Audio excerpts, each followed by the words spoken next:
The silence in the restaurant was heavier than the crystal chandelier hanging above us. My father raised his glass, looking past me as if I were invisible. To Chantel, he boomed, "The only child who has ever made me proud." My heart stopped. But then I felt the warm, rough hand of my husband Dante squeezing mine under the tablecloth. His whisper was barely audible, but it carried the weight of a judge passing a sentence. "Time to tell them, Simone. Time to tell them you own the bank that holds their mortgage." I am Simone, 32 years old. For years I have been the family punching bag, the disappointment, the failure who dropped out of law school to play with computers. Tonight was supposed to be a celebration. Instead, it became the funeral of my relationship with them. Before I reveal how I turned this dinner into the most satisfying revenge of my life, please hit that like button and subscribe. Tell me in the comments if you have a sibling who gets credit for everything while you do all the work. The Sterling Steakhouse in downtown Chicago is not just a restaurant. It is a stage where the city elite come to perform wealth. The walls are mahogany, the carpet is thick enough to swallow your ankles, and the menu has no prices. My father Otis sat at the head of the table, his chest puffed out like a peacock. He had spent weeks bragging about this retirement dinner. He wanted everything perfect, well perfect, for Chantel. My sister sat to his right, draped in a gold dress that screamed for attention. She looked at me with that pitying smile she perfected in high school. Dante and I were seated at the dead end of the table, right next to the swinging kitchen doors. Every time a waiter walked out, a blast of hot air and shouting hit us. It was deliberate. My father wanted to remind us of our place. We were the help, not the guests. I looked down at my outfit. A plain black cashmere t-shirt and dark trousers. To my father, I looked like a nobody. He did not know that this single t-shirt cost $2,000 and was made of the finest vicuna wool. He did not know that Dante's worn leather watch strap was attached to a vintage timepiece worth more than Chantel's car. To them, we were poor, especially to Bradley. My brother-in-law sat across from us, swirling his scotch. He is a stockbroker who spends more money than he makes. He nudged Chantel and pointed his fork at Dante. "Hey, Dante," Bradley said, his voice dripping with mock sympathy. "I see you are still wearing those sneakers. Are things that tight at home? Listen, after dinner, why don't you drive my car around to the front? I will give you a $50 tip. You look like you need it." The waiter poured a vintage Cabernet into my father's glass, the dark red liquid swirling like blood.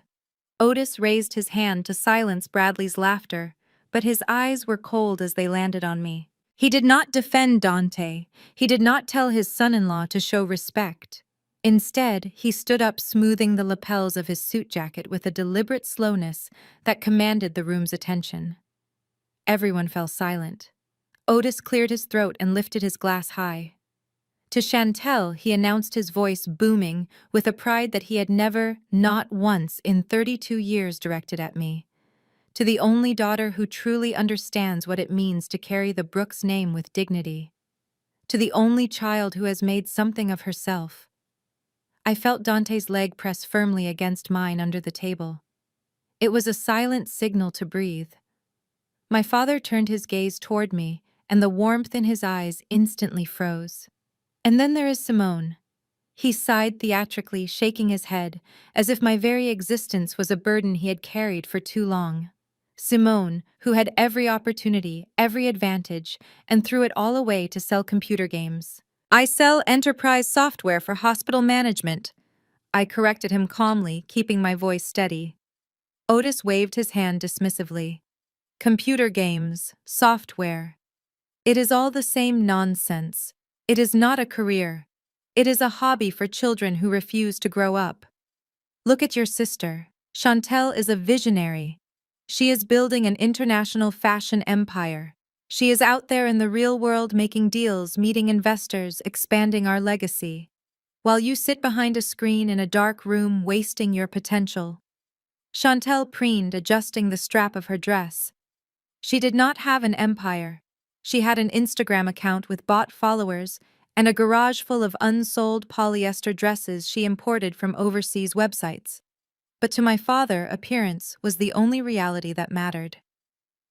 Otis took a deep breath, preparing for the final blow. Because of this disparity in achievement and maturity, I have made a decision regarding my estate. As you know, I am stepping down from the firm next month. I need to ensure that the family wealth is in capable hands. Therefore, I have instructed my lawyers to draft a new will.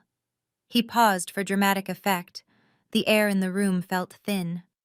Effective immediately, the title to the family estate in Hyde Park, along with the entirety of my investment portfolio, will be transferred to Chantel. My stomach dropped, not because I needed the money, but because of the sheer cruelty of it. That house was where my mother had raised us. It was where she had died. Otis continued staring straight at me with a challenge in his eyes. Simone, you will receive nothing. You have chosen your path of mediocrity, so you can finance it yourself. I will not have my hard-earned legacy squandered on failed software experiments. The house, the stocks, the vintage car collection, it all goes to the winner. It all goes to Chantel, so let us drink. To Chantel, the future of this family. Chantel pressed a manicured hand to her chest, feigning shock. Her eyes, however, glittered with pure greed as they darted between our father and the expensive bottle of wine on the table. "Oh, Daddy, this is too much," she cooed, leaning over to kiss his cheek, leaving a smear of red lipstick on his jaw. "I do not do it for the reward.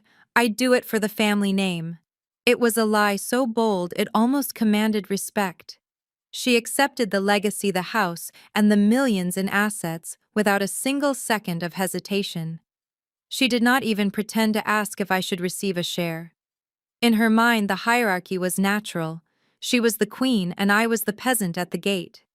Then she turned her gaze to me.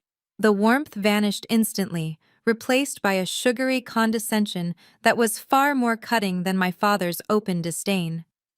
"Simone, sweetie," she said, her voice dropping to a theatrical whisper meant for everyone at the table to hear.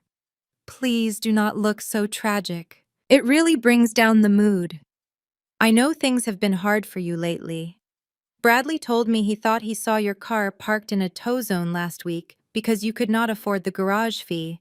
That was a fabrication. My car was a custom armored SUV currently parked in the VIP lot of my office building, but I let her talk. I let her dig the hole deeper. Tell you what," Chantel continued, spearing a piece of lobster from the seafood tower the waiter had just placed down. "I will not be able to finish all this food. It is entirely too rich for my diet. I will have the waiter pack up the leftovers for you. It might save you on groceries for a few days. Consider it my first act of charity as the head of the family. You can take it home to that little apartment of yours." My knuckles turned white as I gripped the linen napkin in my lap. The humiliation was a physical blow, a sharp heat rising up my neck. But it was not just the lobster comment that stung. It was the memory that crashed into me, unbidden and sharp as a knife. I was 10 years old again, standing in the marble foyer of our childhood home with a report card full of straight A's. I had presented it to my father with trembling hands, waiting for a smile, a hug, anything. He had glanced at it, muttered "fine," and went back to his newspaper. 10 minutes later, Chantel had walked in with a report card full of C's and 1 B in art. My father had thrown his paper down, scooped her up, and shouted that she was a creative genius. That afternoon, she got a brand new pink bicycle with streamers on the handlebars. I got to watch her ride it from the window of the room where I studied. The laughter of the table brought me back to the present. Bradley was chuckling into his drink. "Generous of you, babe," he said to Chantel. "Feeding the needy. That is very Christian of you." I smoothed the napkin on my lap, forcing my breathing to slow down. My face remained composed, my heart hardening into a block of ice. I looked at the lobster on her plate, then at her smug, beautiful face. "No, thank you, Chantel," I said softly, my voice cutting through their laughter. "I am not hungry for your scraps. Not anymore." The tension at the table was thick enough to choke on, but Bradley seemed immune to it. He swirled the amber liquid in his glass, the ice cubes clinking against the crystal with a rhythmic, annoying sound. He was already 3 drinks in, and the alcohol had loosened whatever flimsy filter he usually kept in place. He leaned back in his chair, his eyes drifting from me to Dante. To Bradley, my husband was nothing more than a prop, a silent shadow in a room full of what he considered important people. He reached out and slapped a heavy hand on Dante's shoulder, a gesture that was meant to look friendly but felt entirely possessive. "Hey, big guy," Bradley said, his voice loud enough to turn heads at the nearby tables. "You have been sitting there quiet as a mouse all night. Do you even speak? Or do you just nod when Simone tells you to?" Dante slowly turned his head to look at the hand on his shoulder. His expression remained perfectly neutral, but I saw the muscle in his jaw tighten just once. He did not brush the hand away. He did not need to. The coldness in his eyes made Bradley pull back instinctively, though he tried to cover it with a nervous chuckle. "I was just thinking." Bradley continued, recovering his arrogance quickly. "My driver has the night off, and I plan on celebrating this new partnership with your father properly, meaning I am going to get wasted. Since you are not drinking that fancy wine, how about you drive my Porsche around later, drive me and Chantel home?" I stiffened, ready to snap, but Dante squeezed my hand under the table again. Bradley dug into his pocket and pulled out a crumpled $50 bill, tossing it onto the tablecloth in front of Dante like he was tipping a valet. "There is $50 in it for you," Bradley said with a smirk. "Easy money." "Come on, look at those hands." He gestured vaguely at Dante's hands resting on the table. They were strong, capable hands. Yes, they had calluses from his obsessive rock climbing and the boxing gym he owned, but Bradley saw only what he wanted to see. He saw the hands of a laborer, the hands of someone beneath him. "Those are working hands," Bradley sneered. "Thick, rough. You look like you are used to manual labor. Hauling bricks, changing tires. You know your way around a steering wheel, right?" The racism was not even subtle. It was wrapped in a joke delivered with a smile, but it was as sharp as a razor. Otis said nothing. He just cut his steak, indifferent to the disrespect happening right in front of him. Dante picked up the $50 bill. He looked at it for a moment, then calmly folded it and slid it back across the table toward Bradley. "I am afraid I have to decline," Dante said, his voice smooth and deep, carrying a quiet authority that Bradley completely missed. "My hands are actually used to signing papers. Contracts, mergers, that sort of thing." For a second, Bradley looked confused. Then he threw his head back and let out a braying laugh that echoed off the mahogany walls. "Signing papers." Bradley wheezed, wiping a tear from his eye. "Oh, that is rich. What kind of papers are you signing, buddy? Your unemployment checks." The table erupted. Chantel giggled behind her hand. Otis even cracked a smile, shaking his head as if Dante was a court jester performing for their amusement. Bradley looked around, beaming proud of his witticism. Dante did not flinch. He did not raise his voice. He just smiled, a small, dangerous smile that did not reach his eyes. "Something like that," Dante said softly. I looked at my husband, the man who had just closed a $400 million acquisition deal that morning, being mocked by a man who was leasing a car he could barely afford. The urge to flip the table was overwhelming. But Dante's calm was infectious. He knew, and I knew, that the higher Bradley climbed on his pedestal of arrogance, the harder the fall would be, and we were about to kick the ladder out from under him. The laughter died down as the sommelier approached our table. He was a tall man with impeccable posture, holding the leather-bound wine list like it was a sacred text. He did not look at me or Dante. In this restaurant, the staff knew exactly who was paying the bill, or at least who pretended to be the most important. Otis snapped his fingers, beckoning the man closer. "We are celebrating greatness tonight," my father announced, his voice booming so the neighboring tables could hear. "I want the Chateau Margaux, the 2015 vintage, and do not bring me just one bottle. Bring 2. We have a thirst to quench." The sommelier raised an eyebrow, clearly impressed by the $10,000 order. "An excellent choice, sir. Shall I bring 6 glasses?" Otis frowned, looking around the table as if doing a head count. He pointed a thick finger at Chantel, then Bradley, then himself, and finally his late wife's empty chair, which he often toasted to for sympathy. Then his eyes landed on me. 4 glasses, Otis corrected him sharply. Just 4. He leaned across the table, his face twisting into a mask of faux paternal concern that barely hid his disdain. Simone, you stick to tap water tonight. This is a $5,000 bottle of wine. I am not going to pour liquid gold down the throat of someone who cannot tell the difference between a Bordeaux and grape juice. Besides, he added with a cruel chuckle, looking at my plain clothes, we would not want you getting used to a lifestyle you can never afford. Water is free. That fits your budget perfectly. Chantel let out a small, sharp laugh, covering her mouth with her napkin. Good point, Daddy. We do not want her to develop expensive tastes.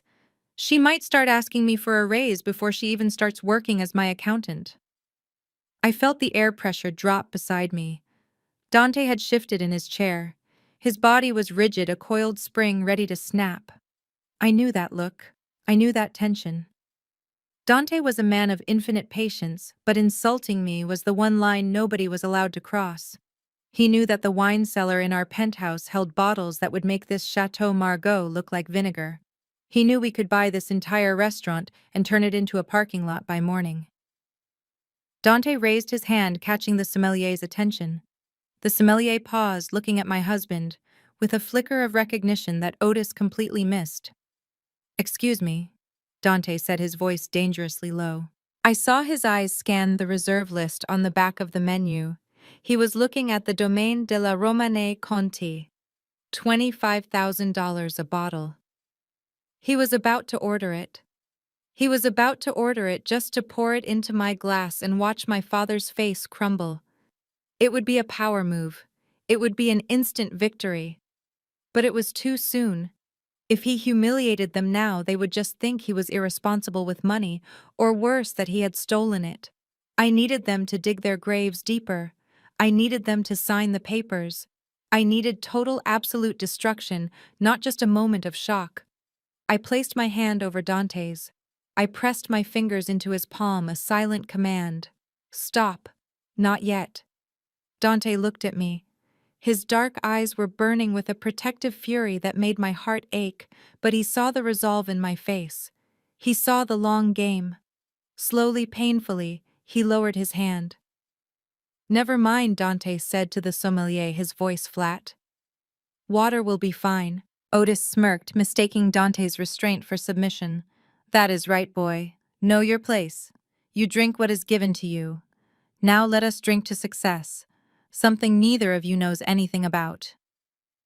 The waiter returned with the Chateau Margaux, presenting the label to my father with a ceremonial bow. Otis nodded, accepting the cork to inspect it, before waving his hand for the wine to be poured.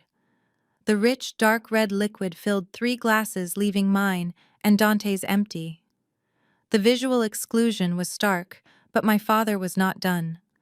He had taken away my inheritance, mocked my husband, and insulted my career. Now he was going to weaponize the one thing I held sacred. He turned his chair slightly to face the empty seat at the end of the table, the one that had been set for my mother Elizabeth. To Elizabeth, Otis said, his voice dropping to a somber, performative tone. She always dreamed of this day. She dreamed of seeing her children established, secure, respectable. It breaks my heart that she is not here to see Chantel finally taking her rightful place at the head of the family. I felt a lump form in my throat. My mother had been the only source of warmth in that cold house. She had been the one who secretly mailed me cookies during my first months at the startup, even when Otis forbade her from contacting me. She would be proud of all of us, Dad, I said quietly. Otis set his glass down with a sharp clatter. The sound cut through the ambient noise of the restaurant. He looked at me with eyes that were suddenly hard and bright with anger. Do not put words in her mouth, Simone. Your mother died of a broken heart, and we both know who broke it. The accusation hit me like a physical slap. The table went deadly silent. Even Bradley stopped chewing his steak. Excuse me, I whispered, my voice trembling despite my best efforts to remain still. You heard me, Otis hissed. The stress killed her. The shame killed her. Do you remember the night you came home and told us you were quitting school? You had a full scholarship to Harvard Law. You were the golden ticket, and you threw it in the trash to go play with codes and circuits. I did not quit, I said, my voice gaining a fraction of strength. I left to build something. Mom knew that. She understood. She lied for you. Otis shouted, not caring who stared. She was so ashamed that she told her church group you were studying abroad in London. She could not bear to tell her friends that her daughter was a dropout. A quitter. She spent her final years worrying if you were going to end up homeless. That worry ate her alive, Simone. So do not sit there and tell me she was proud. She died disappointed. I stared at him, my heart pounding against my ribs. It was a rewrite of history so vile, so completely detached from reality, that I almost couldn't process it. My mother knew I left Harvard because I had secured my first round of venture capital. She knew I was building Aura Health. She had held my hand in the hospital 2 days before she died and told me, keep going, baby girl. Show them what you are made of. But Otis did not know that. He only knew what fit his narrative. To him, I was the villain who killed his wife with mediocrity. I felt Dante's hand grip my knee under the table hard. It was the only thing keeping me in my seat. I wanted to scream the truth. I wanted to tell him that the stress that killed Mom was his controlling nature, his demands, his refusal to let her live her own life. But I swallowed the bile rising in my throat. You are wrong, I said, my voice barely a whisper. But I will let you believe that. For now. Otis scoffed, picking up his wineglass again. I do not need your permission to believe the truth. Now silence. Chantel has a gift for me. Let us focus on the child who actually loved her parents. The tension regarding my mother's memory hung in the air for exactly 10 seconds before Chantel decided she had been out of the spotlight for too long. She reached under her chair and pulled out a midnight blue velvet box, placing it on the table with the reverence one would accord a religious artifact. Daddy, I know you are upset, she said, her voice dripping with artificial sweetness. But I wanted to give you this now. A token of appreciation for everything you have done for me, for trusting me with the family legacy. Otis wiped his mouth with his napkin, his mood instantly shifting from anger to anticipation. He took the box in his large hands. The logo on the top was unmistakable. You did not, Otis breathed. Open it, Chantel urged, clasping her hands together. He lifted the lid. Inside sat a Patek Philippe Nautilus in rose gold. It was heavy, shiny, and to the untrained eye it screamed wealth. My father gasped, his eyes widening. He carefully lifted the watch from its cushion, holding it up to the light. The diamonds on the bezels sparkled aggressively. Chantel, this is incredible, he stammered. This must have cost a fortune. Bradley leaned back, swirling his scotch again, looking incredibly pleased with himself. That is not just a watch, Otis. That is a statement. Chantel had to fly all the way to Milan last week to secure that specific model. We had to pull some serious strings with a dealer I know. It set us back $80,000. But for the patriarch of the Brooks family, it is worth every penny. $80,000, Otis repeated reverently, fastening the clasp around his wrist. He turned his arm, admiring the way it caught the light. Now this is a retirement gift. This is class. I leaned in slightly. From where I sat, the overhead light hit the crystal face perfectly. My years of negotiating deals with Swiss bankers and attending high-end galas had taught me a thing or two about horology. I knew exactly what a real Nautilus looked like. I knew the weight, the finish, and most importantly, the movement. A real Patek Philippe movement is a masterpiece of engineering. The second hand glides. It sweeps across the face with a fluid, almost hypnotic motion. But as I stared at the watch on my father's wrist, I saw it. The second hand ticked. It was a subtle, stuttering motion, distinct and rhythmic. Tick, tick, tick. It was a quartz movement inside a mechanical shell, a replica. A very high-quality replica likely purchased for $500 in a back alley, not $80,000 in Milan. I felt Dante stiffen beside me. He had seen it too. He looked at me, his eyebrow raised in a silent question. Should we say something? Should we expose the lie right now and watch Bradley crumble? I shook my head imperceptibly. No, not yet. If I spoke up now, they would just call me jealous. They would say I was trying to ruin the moment because I could not afford a gift of that magnitude. It was better to let them dig the hole deeper. Bradley had just claimed he spent 80 grand on a fake watch. That meant he had either pocketed the difference or more likely he did not have the money to begin with. Otis held his wrist up toward me, a sneer forming on his lips. Look closely, Simone. Take a good look. This is what success looks like. Maybe if you work hard enough selling your little computer programs in 20 years, you might be able to afford the strap. But I doubt it. I smiled a cold, tight smile that did not reach my eyes. It is certainly a unique piece, Dad, I said. I have never seen one quite like it. Bradley preened, taking the compliment at face value. You won't see another one, Simone. That is custom, one of a kind. He had no idea how right he was. I took a sip of my water, savoring the anticipation. The receipt for that watch was going to be very interesting when the auditors finally looked at it. I waited for the oohs and ahs over the fake watch to subside before I made my move. There was no velvet box in my hand, no flashy wrapping paper, just a simple, crisp white envelope. I had spent hours debating whether to give it to him. Part of me knew he did not deserve it. But another part, the part that still craved a father's approval against all logic, wanted to save him from his own financial incompetence. Inside that envelope was a document granting him stock options in Aura Health. Current market value $500,000. It was enough to secure his retirement for real, not just the fantasy version he was acting out tonight. Happy retirement, Dad, I said, sliding the envelope across the tablecloth. It is not jewelry, but I think you will find it useful. Before Otis could even reach for it, Chantel's hand darted out like a viper. She snatched the envelope, her long acrylic nails tearing the flap open with zero hesitation. She pulled out the single sheet of paper, squinting at the lines of alphanumeric codes and legal text. What is this? She laughed, waving the paper in the air. Did you print out a coupon code for us? Is this for 50% off at the grocery store? Bradley leaned over, glancing at the document without understanding a word of it. Looks like some kind of crypto nonsense, he sneered. Or maybe it is a star registry certificate.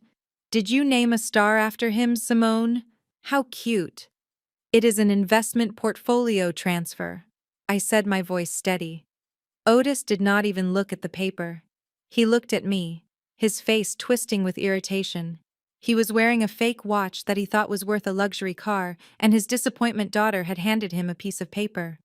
To a man like Otis, wealth had to be heavy. It had to shine. If you could not wear it or drive it, it was not real. He snatched the paper from Chantel's hand. He did not read the header. He did not see the authorized signature of the CFO. He just saw paper. I told you, Simone Otis grunted. I am done with your games.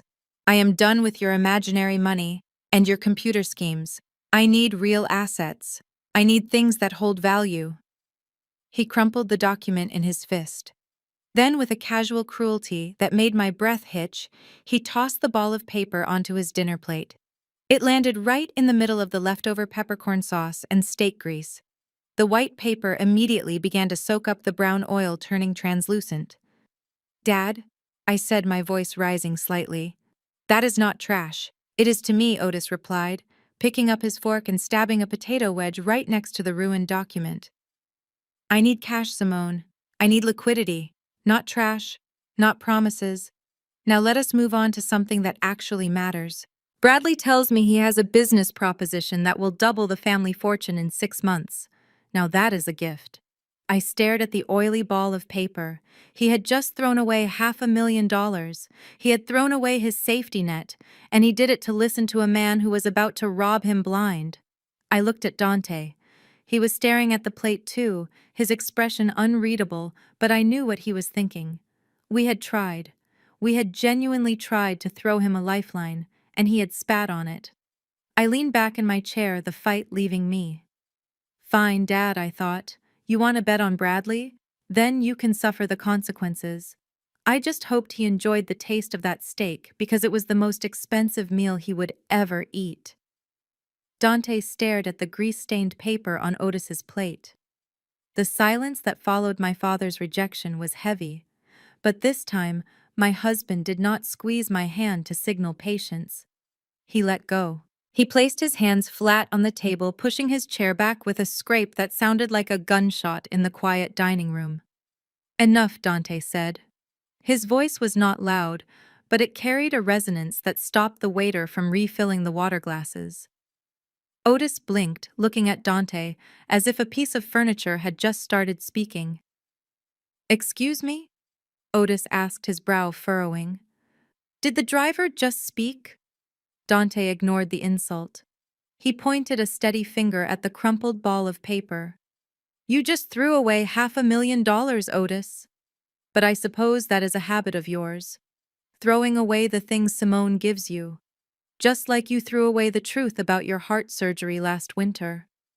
The room went deadly silent. For 3 seconds, nobody breathed. The air conditioner hummed in the background, amplifying the sudden tension. Then, as if on cue, Bradley let out a snort and the dam broke. The table erupted into raucous, mocking laughter. It was an ugly sound, fueled by wine and arrogance. Otis laughed the hardest, wiping a tear from his eye. "Oh, this is rich," he wheezed. "This is truly entertaining. You think Simone paid for my triple bypass?" "Simone? She cannot even pay for her own parking tickets." Otis turned to me, his face red with mirth. "Is this what you tell him, Simone? To make yourself feel important? You lie to your husband about having money. That is pathetic, even for you." That $200,000 came from Chantel. It was the proceeds from her debut fashion collection. She sold out her entire inventory in 3 days just to save her father. That is what a real daughter does. She sacrifices for family. I looked at Chantel. She was sipping her wine a little too quickly, her eyes refusing to meet mine. The collection Otis was referring to consisted of 50 t-shirts she had printed with a stolen logo. They were still sitting in boxes in her basement. I knew because I had seen them when I went over to help her set up her printer. But the money had come from a direct wire transfer from my personal account to the hospital billing department. I had paid it anonymously because I knew Otis would refuse it if he knew it came from me. I had let Chantel take the credit because I wanted my father to have peace of mind during his recovery. I never thought she would weaponize that kindness against me. Dante was not laughing. He looked at Chantel with cold, clinical precision. "Chantel," Dante said softly, "tell him. Tell him right now whose name was on that wire transfer." Chantel set her glass down hard. "Stop it!" she shrieked, her voice shrill and defensive. "Stop trying to steal my credit. Daddy, make them stop. They are just jealous because my business is booming and they have nothing." Otis slammed his hand on the table, rattling the silverware. "Silence. I will not have you harass your sister." I saw the check. I saw the love in her eyes. "You two are delusional. Absolutely delusional. Now sit down and shut up or get out." Otis returned to his meal with an aggressive clatter of silverware, his chest still heaving from his outburst. He stabbed at his potatoes as if he were stabbing at the inconvenient truth Dante had just tried to present. The rest of the table followed his lead, heads down, terrified to ignite another explosion. But I did not look down. I kept my eyes fixed on Chantel. She felt my gaze. She paused with her wineglass halfway to her lips, and for a fleeting second I saw a flash of annoyance cross her perfectly made-up face. She set the glass down and turned to me, arching a sculpted eyebrow, as if asking what I was going to do about it. "Is that what you told him?" I asked, my voice low and steady, cutting under the noise of the restaurant clatter. "Did you really look him in the eye and tell him that my money was yours?" Chantel did not flinch. She did not blush. She did not look at her plate in shame. Instead, she smiled. It was a slow, terrifying smile that showed just how deeply her delusion ran. She leaned across the table, invading my personal space, her perfume thick and cloying. She lowered her voice to a whisper, intimate and cruel, ensuring that our father could not hear us over the sound of his own chewing. "Of course I did," she hissed. "And why shouldn't I look at you, Simone? Look at your life. You are a ghost. You exist in the margins." I stared at her, stunned by the absolute lack of morality. "You stole $200,000 of credit, Chantel. That is fraud. That is pathological." Chantel laughed softly, a sound like breaking glass. "Oh, grow up. Nobody cares about the technicalities. Daddy needed a hero and I gave him one. I look the part. I act the part. I am the daughter he wants to brag about at the country club. You are just the cautionary tale." She took a sip of her wine, her eyes dancing with malice. Who is he going to believe, Simone? Think about it. Really think about it. I am the successful fashion mogul in his eyes. You are the unemployed dropout who married a driver. Even if you showed him the bank statements right now, he would just say you forged them. He wants to believe in me. I am the star of this movie. You are just the extra. You are the background scenery that exists to make me shine brighter, so stop trying to steal my spotlight and just eat your free dinner. I sat back, the breath leaving my lungs. It was not just a lie to her. It was a world view. In Chantel's mind, I was not a person with feelings or rights. I was a prop. I was an NPC in the video game of her life, existing solely to be used or discarded depending on what the plot required. She genuinely believed she was entitled to my money, my credit, and my dignity because she was the golden child. I looked at Dante. He had heard every word. His hand was resting on the table and his knuckles were white. But his face was calm. It was the calm of a predator watching its prey walk into a trap. "Let her shine," Dante murmured just loud enough for me to hear. "Stars burn out. And when they do, they leave nothing but a black hole." I nodded, picking up my water glass. "You are right, Chantel," I said, raising my voice slightly so Otis would look up. "You are the star. I hope you are ready for the attention that comes with it, because tonight is going to be very illuminating for you." Chantel smirked, mistaking my warning for surrender. "I was born ready, sweetie. Now hush. Bradley is about to make Daddy richer." Bradley leaned back in his chair, the leather creaking under his weight. He reached into his jacket pocket and produced a sleek, cream-colored business card, flicking it onto the table with a practiced motion. It spun and landed in front of Otis, who looked down at it as if it were a winning lottery ticket. "That is where the magic happens," Otis Bradley declared, his chest puffed out. "Stratton and Oakmont, Wall Street. I do not just play with money. I move it. I make it grow. Real assets, real commodities, not whatever it is you do." He turned his gaze to me, his eyes narrowing as he tried to recall the name of my company. "What is it called again?" "Aura Health?" "Yes, Aura Health," I replied, keeping my face impassive. Bradley snorted, shaking his head. "Aura Health. God, it sounds like one of those pyramid schemes where suburban moms sell essential oils and leggings out of their garage. What do you actually do? Sell vitamins? Convince people that crystals cure cancer?" The table erupted in laughter again. Otis slapped his knee, clearly delighted by the comparison. "That is exactly what I told her, Bradley. It sounds like a scam. A absolute scam. It is a data analytics platform for hospitals," I said, my voice cutting through their mirth. "We use artificial intelligence to optimize patient flow and reduce administrative errors." Bradley waved his hand dismissively. "Buzzwords. Just a bunch of tech buzzwords to hide the fact that you are unemployed. Listen, Simone, let me give you some advice from someone who actually understands the economy. Tech bubbles burst. But gold, oil, real estate, that is where the power is." He took a sip of his scotch, looking at me with genuine pity. "It is embarrassing, honestly, telling people you are a CEO of a company nobody has ever heard of. I bet your office is your living room couch, isn't it? Actually, our headquarters is in the Loop, I said. We occupy the top 3 floors of the Zenith Tower. Bradley choked on his drink. He coughed, slamming his glass down, liquid splashing onto the tablecloth. The Zenith Tower? He wheezed, wiping his mouth. You expect us to believe you have an office in the most expensive building in Chicago? Please. You probably rent a mailbox in the lobby. He turned to Otis, his face red from coughing and laughter. Do you hear this, Otis? She is delusional. She is actually trying to convince us she is a player.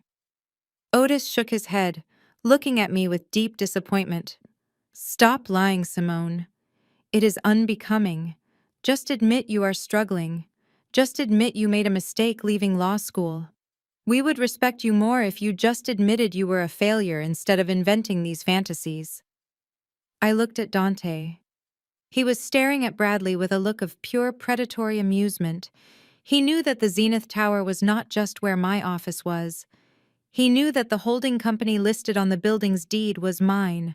We did not just rent the top 3 floors, we owned the building. But Bradley, the self-proclaimed Wall Street genius, had not done his due diligence. Whatever you say, Bradley, I said, picking up my water glass. I am sure your knowledge of the market is extensive. Extensive, Bradley scoffed. It is elite, which is why I am about to offer your father the deal of a lifetime. A deal that requires real capital, not imaginary computer money. Bradley did not waste a second. He reached into his leather briefcase and pulled out a document that looked far more official than the fake watch on my father's wrist. It was thick-bound in a blue folder and stamped with words like urgent and confidential. He slid it across the table, right over the grease stain where my stock transfer form had landed. Here is the situation, Otis Bradley said, lowering his voice to a conspiratorial whisper. My firm has an exclusive opening in the Helios Fund. It is usually reserved for institutional investors, people with 8 figures or more. But because I am the lead broker, I can squeeze one family member in. Just one. Otis looked at the folder, his eyes wide with greed. What is the return conservative estimate, 20% a month? Bradley lied without blinking. Aggressive estimate. You double your principal in 90 days, but here is the catch. The buy-in window closes at midnight tonight. We need $500,000. Liquid. My father swallowed hard. He was a lawyer, but he was not a wealthy man by liquid standards. He lived a life of high credit limits and appearances. He did not have $500,000 sitting in a checking account. I do not have that kind of cash on hand. Bradley. Otis admitted, his voice tight. You know the firm has been slow this year. I know, Bradley said smoothly. That is why I prepared this. He flipped the folder open to the last page. It was a lien agreement. A home equity line of credit secured against the Hyde Park estate. The house was the only thing of real value Otis actually owned outright. It was worth $3 million mortgage-free. Just sign here, Bradley said, uncapping a gold fountain pen. We use the house as collateral to secure the loan. We dump the cash into the fund. In 3 months, we pay off the loan with the profits and you pocket $500,000 for doing absolutely nothing. It is free money, Otis. Otis hesitated.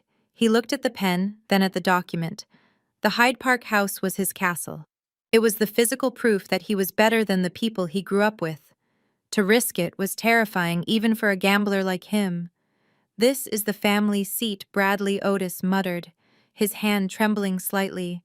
If something goes wrong, if the market turns... Bradley leaned back, looking offended. If Otis, look at who is talking to you. I am not some street hustler. I am family. Are you saying you do not trust me? Chantel jumped in immediately, sensing her husband was losing his grip on the prey. She placed her hand over Otis's hand, looking deep into his eyes with that practiced adoration. Daddy, please, she begged. Bradley is doing this for us. He is risking his reputation at the firm to get you this deal. Do you really think he would let anything happen to my inheritance? He loves me. He loves you. She glanced at me, then back at Otis. Or are you going to let fear make your decisions? Do not be like Simone Daddy. Do not be afraid of success. Bradley is a financial genius. He is offering to double your net worth, and you are worrying about a house. Otis looked at Chantel, his golden child, his reflection. He saw the fake Patek on his wrist. He saw the expensive wine. He wanted to believe that this was his reality. He wanted to believe that he was a tycoon making power moves, not an old man being swindled by his son-in-law. You are right, Otis breathed, taking the pen. You are right, sweetheart. Scared money makes no money. He hovered the pen over the signature line. The trap was set, the bait was taken. He was about to sign away his life, and he thought he was signing a winning ticket. The gold nib of the fountain pen hovered millimeters above the signature line. My father was seconds away from signing over the deed to the Hyde Park estate, the only tangible memory I had left of my mother. I could not let him do it. I could not sit there and watch him immolate his future just to feed Bradley's greed. I leaned forward, my eyes locking onto the letterhead at the top of the document. Helios Capital Partners. The name triggered an immediate red flag in my mind. Just 3 days ago, my chief legal officer had sent a memo warning our executive team about this exact entity. It was not an exclusive fund. It was a house of cards that was currently being dismantled by federal regulators. Dad, stop, I said, my voice sharp and commanding. Do not sign that paper. Otis froze the pen, creating a small ink blot on the page. He looked up, his face darkening with instant irritation. Bradley let out an exaggerated sigh, throwing his hands up in the air. Here we go, Bradley groaned. The financial expert speaks. What is it now, Simone? Is the font not to your liking? That fund is under investigation by the SEC, I said, staring directly at my father. Helios Capital is a Ponzi scheme. They freeze assets upon entry and pay out fake returns using new investor capital. There was a subpoena issued on Monday. If you sign that you are not investing, you are donating your house to a criminal enterprise that is about to be raided. For a split second, I saw fear flicker in Otis's eyes.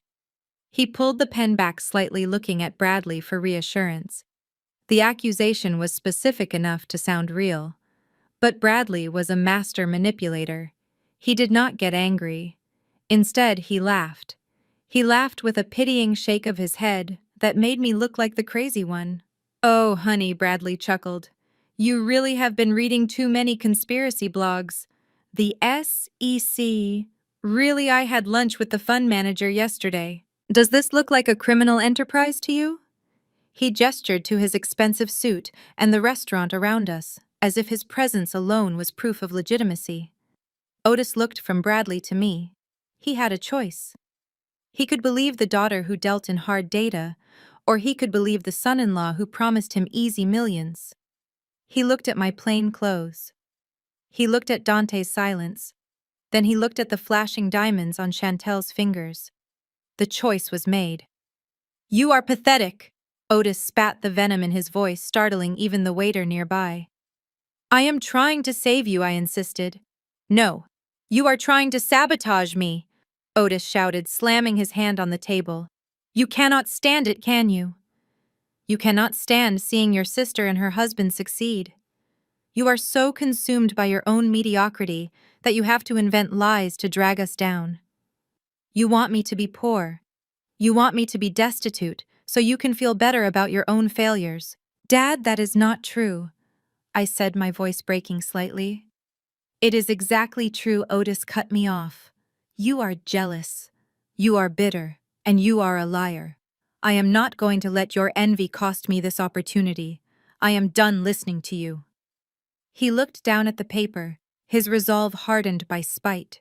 He wanted to prove me wrong more than he wanted to be rich. He pressed the pen to the paper, the scratching sound of his signature sealing his fate. I watched in horror as he signed away his home, his legacy, and his dignity, all to spite the only person in the room who actually gave a damn about him. The sound of the gold nib scratching against the paper was aggressive, loud, and final. Otis did not just sign his name, he carved it. He pressed down with such force that I could see the indentation on the back of the page as he flipped it over. He signed the loan agreement and the power of attorney.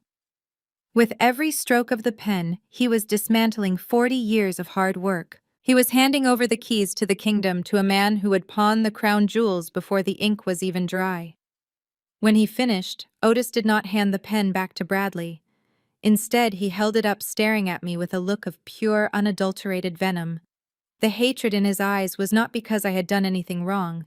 It was because I had dared to be right when he wanted to be blind. "You see this, Simone?" Otis barked, his voice shaking with adrenaline. "This is what family does. We trust each other. We take risks for each other. We do not sit on the sidelines throwing stones." Then, with a sudden violent motion, he hurled the heavy fountain pen across the table.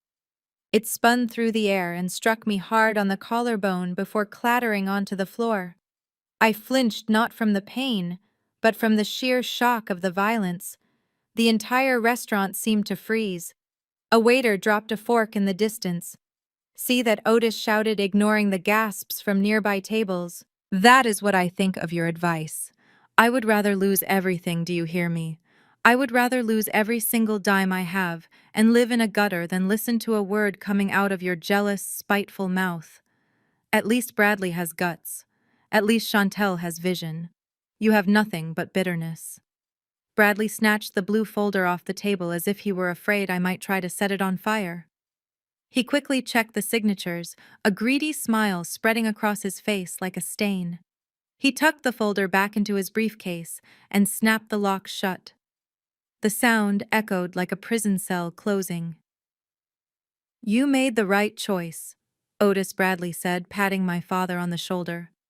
"Ignore the noise. The winner's circle is always lonely. You just secured your legacy." Chantel beamed, reaching over to squeeze Otis's hand. "I am so proud of you, Daddy. You showed her. You really showed her." I sat there rubbing the sore spot on my collarbone. My heart was pounding, but strangely the fear was gone, the sadness was gone. Otis had made his choice. He had explicitly stated he preferred ruin over my help. I had done my duty as a daughter. I had warned him. I had offered him a lifeline. I had tried to stop the bleeding. He had responded with assault and insults. I felt a vibration against my thigh. I glanced down. Dante had his phone in his lap, concealed by the tablecloth. He wasn't looking at me.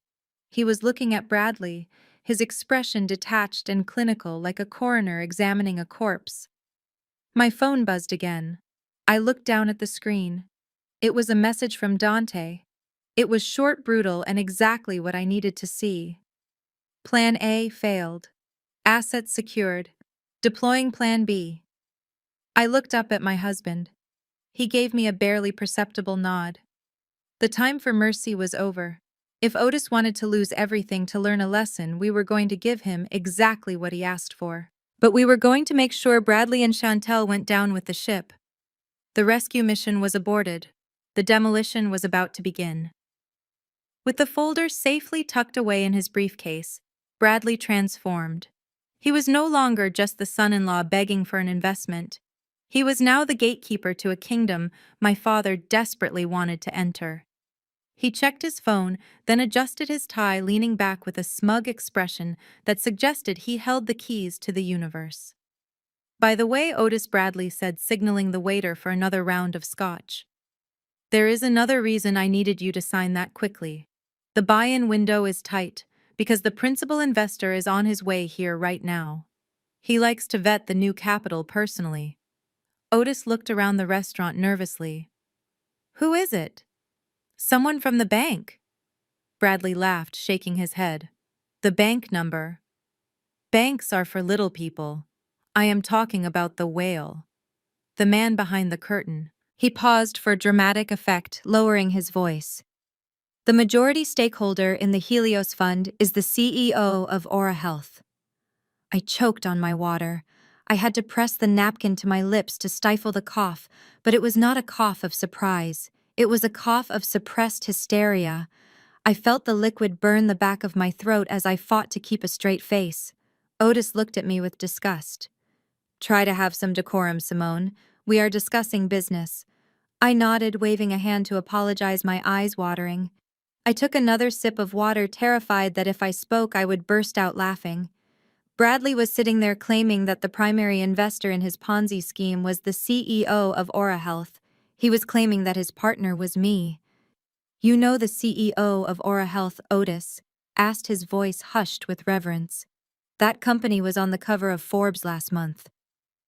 "Know him," Bradley smirked. "We go way back. We play racquetball at the Union League Club every Tuesday. Great guy.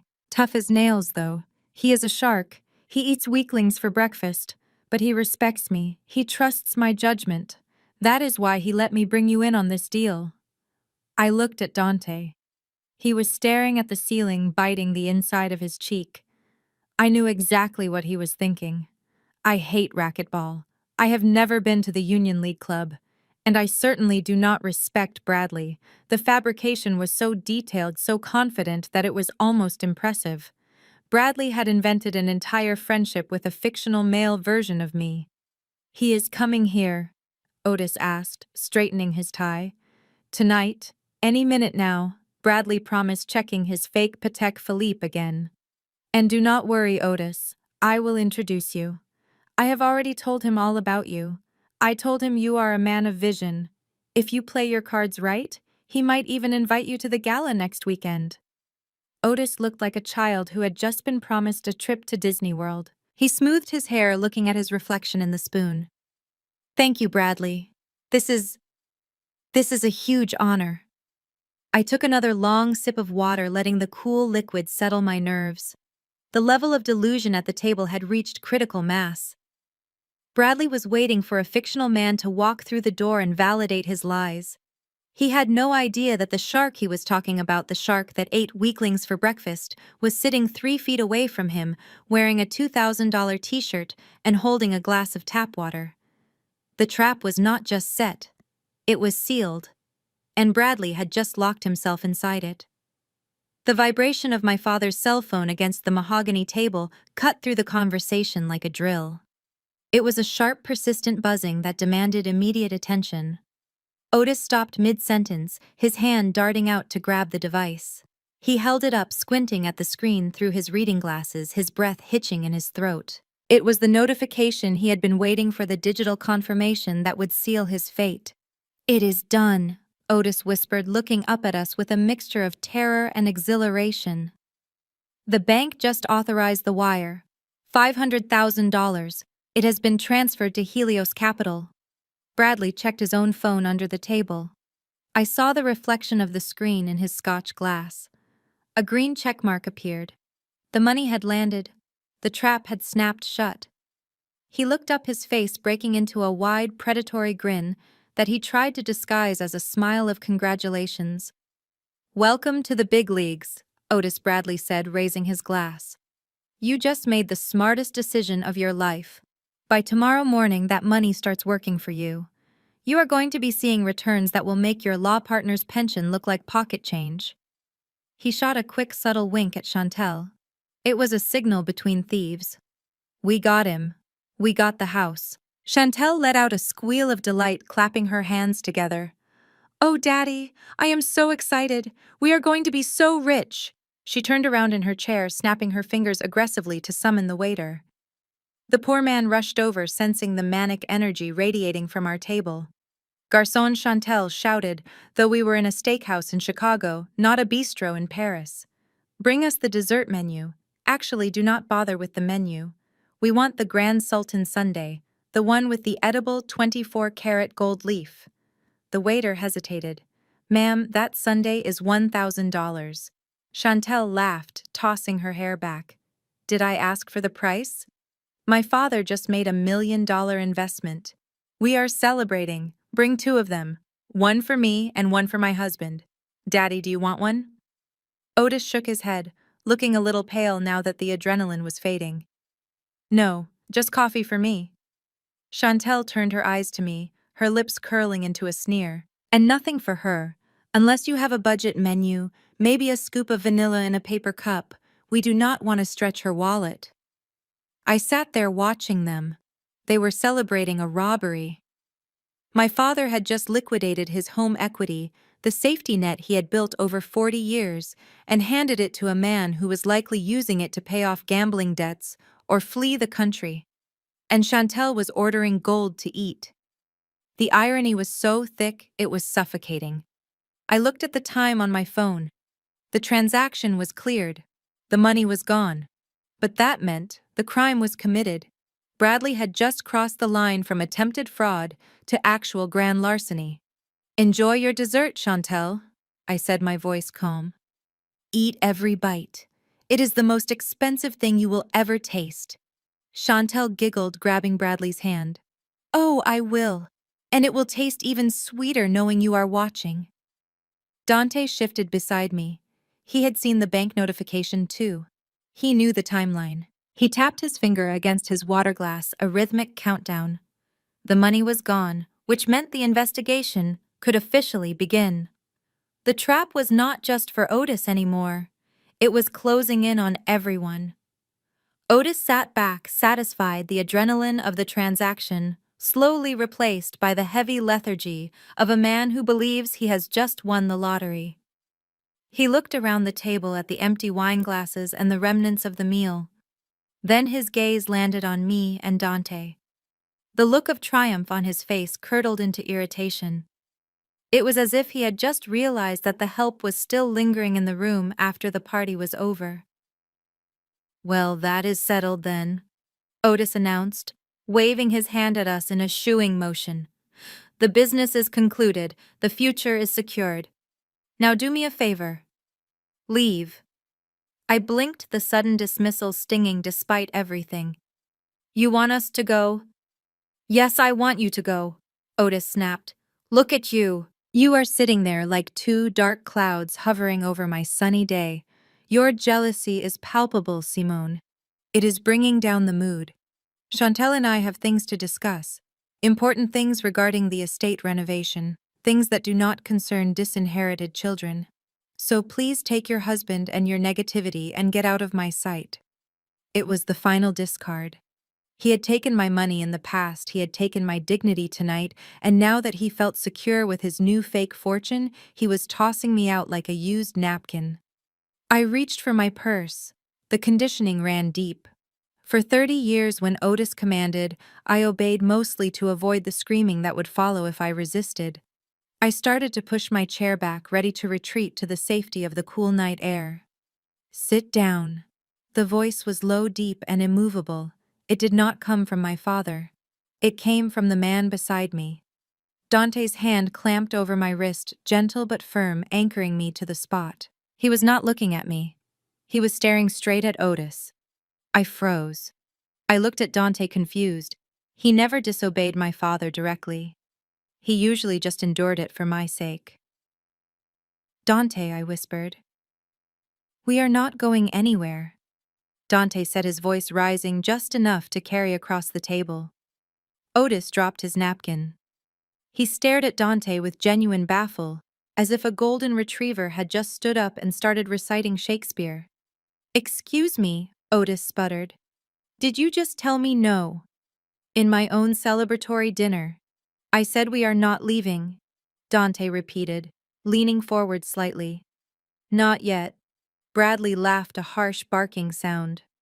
"Oh, look at this." The driver found a spine. "What are you going to do?" "Big guy, order another glass of tap water. Do us all a favor and beat it before Otis calls security. You are embarrassing yourself." "We cannot leave," Dante said, ignoring Bradley completely. "We are waiting for someone." "Waiting for someone?" Chantel scoffed, licking a flake of gold leaf from her spoon.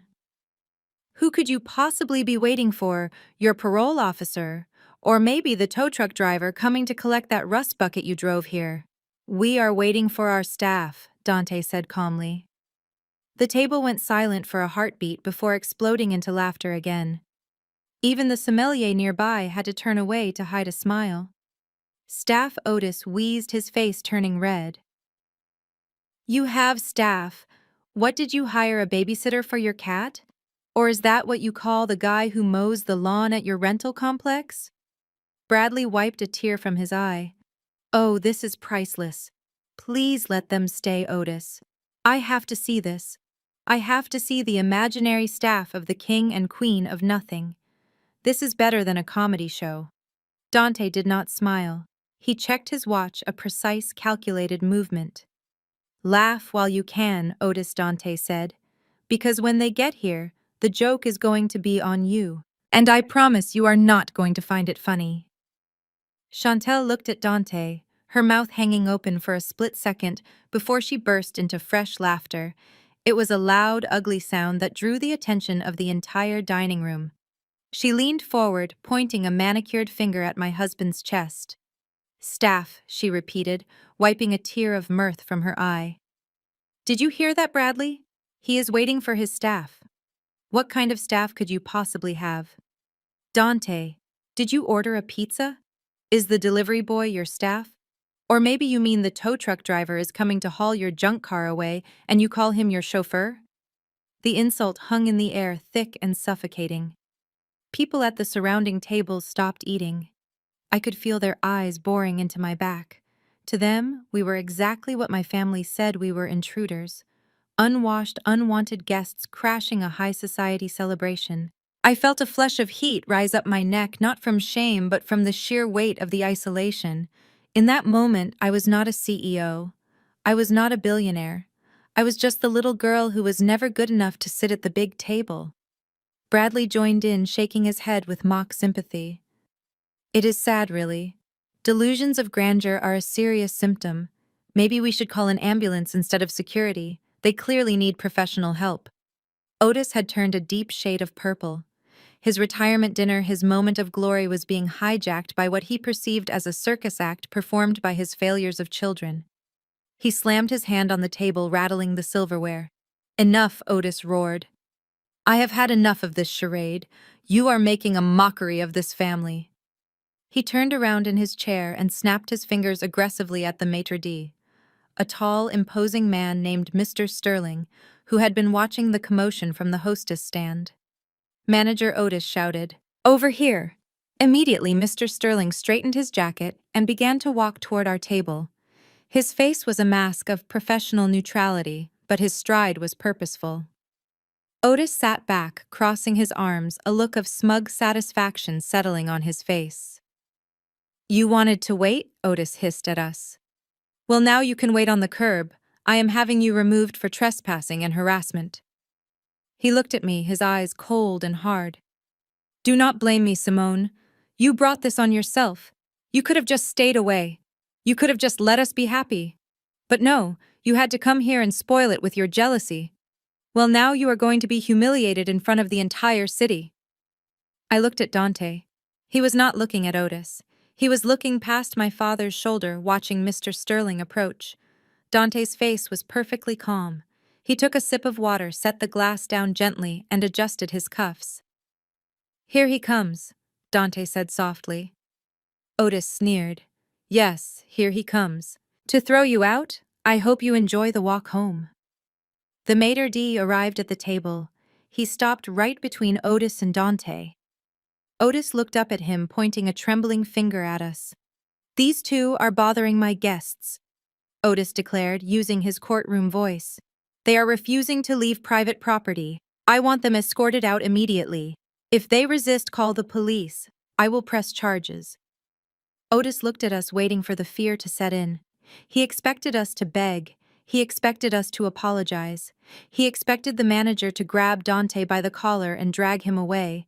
He was waiting for his victory lap. Mr. Sterling stopped at the edge of our table, his presence commanding immediate silence from the surrounding diners. He was a man who radiated authority, dressed in a bespoke suit that probably cost more than Bradley's car. He looked down at the scene, taking in the spilled wine, the half-eaten food, and my father's purple, angry face. Finally, Otis said, exhaling sharply, You took your time. I want these two removed immediately.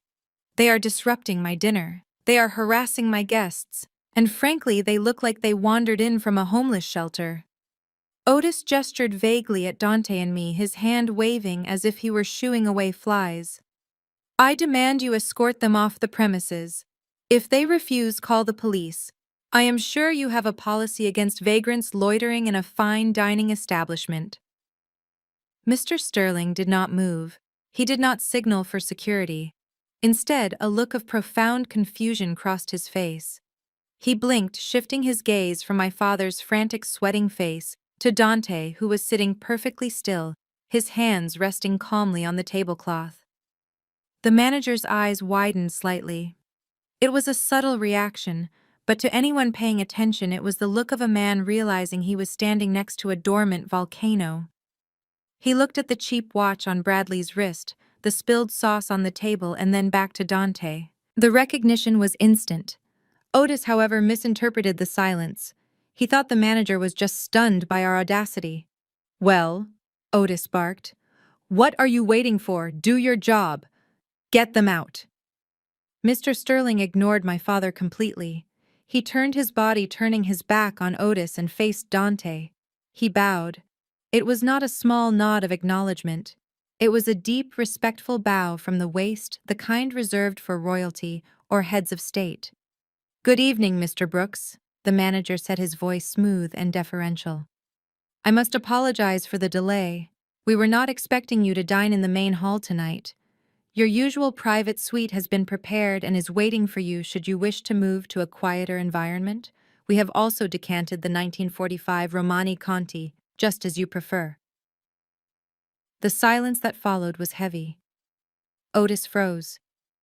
His mouth, which had been open to shout another command, stayed open. He looked at the manager, then at Dante, and then a slow, smug smile spread across his face. He heard Mr. Brooks, he heard private suite, he heard deference, and in his supreme narcissism, he assumed it was all for him. "Thank you," Otis said, buttoning his jacket and standing up taller. "It is about time someone showed some respect to the Brooks name. I appreciate the upgrade. The main hall is indeed too noisy, especially with this riffraff hanging around. We will take the suite. Come along, Chantel. Come along, Bradley." It seems management finally realized who they are dealing with. Otis stepped forward, ready to follow Mr. Sterling, assuming the red carpet was being rolled out for his retirement. He did not even consider, not for a second, that the man bowing was not looking at him. Otis stood up, smoothing the front of his suit jacket with a satisfied grunt. He looked around the room, making sure the neighboring tables were witnessing his vindication. In his mind, the universe had finally corrected itself.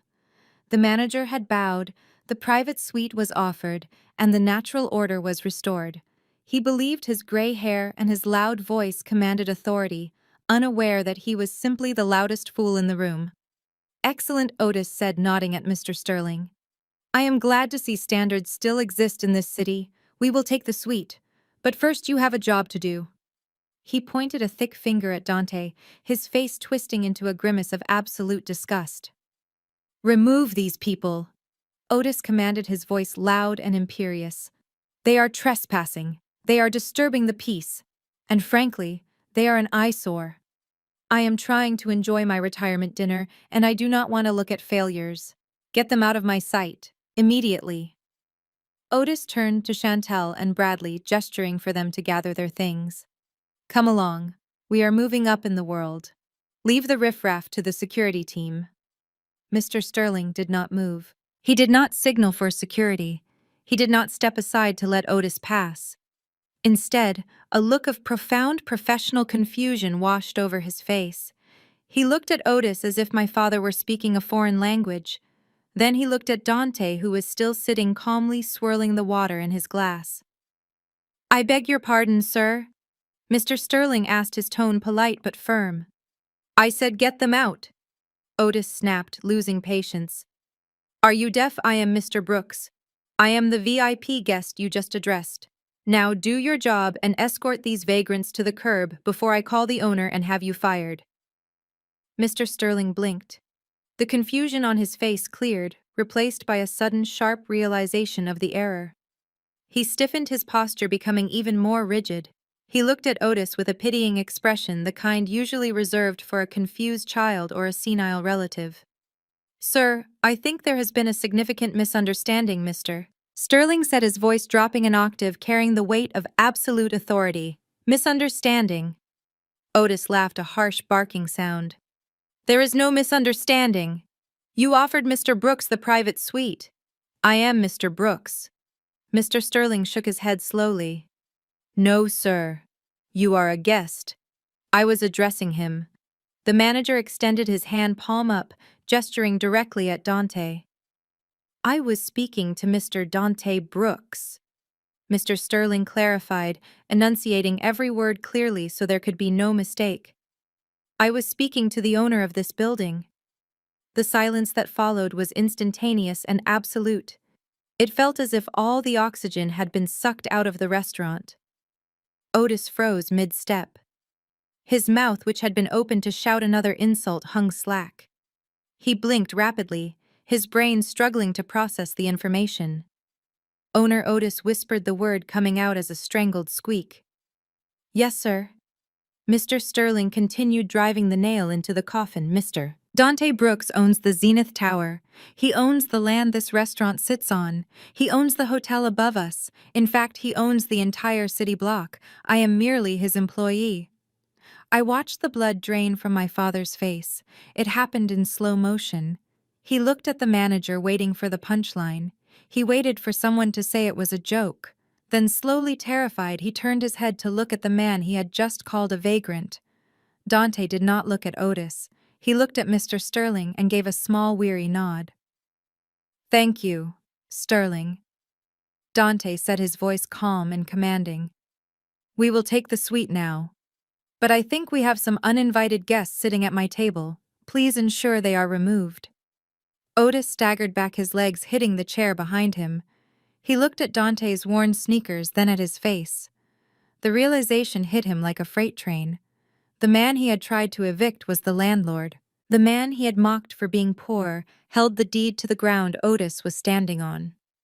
Bradley stared at Dante, his mouth slightly ajar. The color had drained from his face, leaving his skin a pasty, sickly white. He was a con artist, and like all con artists, he knew the names of the real players in the city. He knew the name Dante Brooks. It was a name that appeared on deed transfers, building permits, and acquisition headlines in the financial papers he pretended to read. But the Dante Brooks he knew of was a ghost, a recluse, a man who never gave interviews and never appeared at gala dinners. Bradley leaned in close to Chantel, his voice trembling with a mixture of fear and desperate rationalization. Babe, listen to me, Bradley hissed, his eyes darting back and forth between the manager and Dante. This has to be a mistake, a coincidence. I know the name Dante Brooks. Everyone on Wall Street knows that name. That guy owns half the skyline, but it cannot be him. Chantel looked at Dante, then back at Bradley, her eyes wide with confusion. Why not? The manager seems pretty sure. Look at him, Chantel. Bradley whispered urgently, gesturing discreetly under the table. Look at his shoes. Look at that t-shirt. Does that look like a billionaire to you? Real billionaires wear suits. They wear Rolexes. This guy looks like he drives an Uber for a living. It is probably just a common name, like John Smith. The manager is just confused. It was a lifeline, and Otis grabbed it with both hands. The idea that his despised son-in-law was actually his superior was a psychological impossibility for him. If Dante was rich, then Otis was wrong, and Otis Brooks was never wrong. Otis let out a harsh, relieved laugh. He turned back to Mr. Sterling, shaking his head with condescending pity. I see what is happening here, Otis said, his voice regaining its arrogant boom. You are new, aren't you? You see the name Brooks on a credit card and you panic. You think every Brooks is the owner. Let me educate you, Mr. Sterling. This man is not a tycoon. He is unemployed. He is my daughter's charity case. Mr. Sterling did not blink. Sir, I assure you. No, you assure me nothing, Otis interrupted, poking a finger into the manager's chest. You are making a fool of yourself.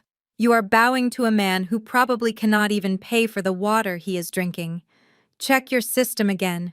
Check the ID. You will see that this is Dante Brooks, the nobody, not Dante Brooks, the landlord. Now stop this comedy routine and kick them out. Bradley nodded vigorously, wiping sweat from his upper lip. Exactly. It is a clerical error. A glitch in the system. Come on, Sterling. Use your eyes.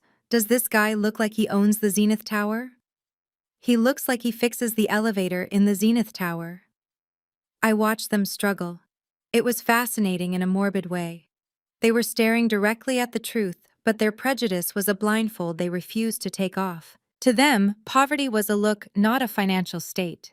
Because Dante did not wear flashy logos or scream about his wealth, he had to be poor. They could not conceive of quiet power. Dante just sat there, swirling his water, watching them debate his existence. He did not offer an ID. He did not argue. He just waited. He knew that the ultimate silencer was walking through the front door at that very moment. The double doors of the restaurant swung open with a heavy thud, commanding the attention of everyone in the room. A hush fell over the dining hall, the kind of silence that only accompanies true, undeniable power. Walking through the entrance was a man who looked like he owned the oxygen we were breathing. It was Arthur Henderson, the CEO of Sovereign Capital and one of the most feared investment bankers in the Midwest. He was flanked by 3 assistants and 2 large men who were clearly private security, their eyes scanning the room for threats. Bradley let out a gasp of relief that sounded more like a sob. He shot up from his chair, knocking over his empty scotch glass in the process. The ice cubes skittered across the tablecloth, but he did not care. He pointed a trembling finger at the approaching group, his face lighting up with a desperate, frantic energy. "There he is!" Bradley shouted, turning to Otis. "That is him, Otis. That is Mr. Henderson.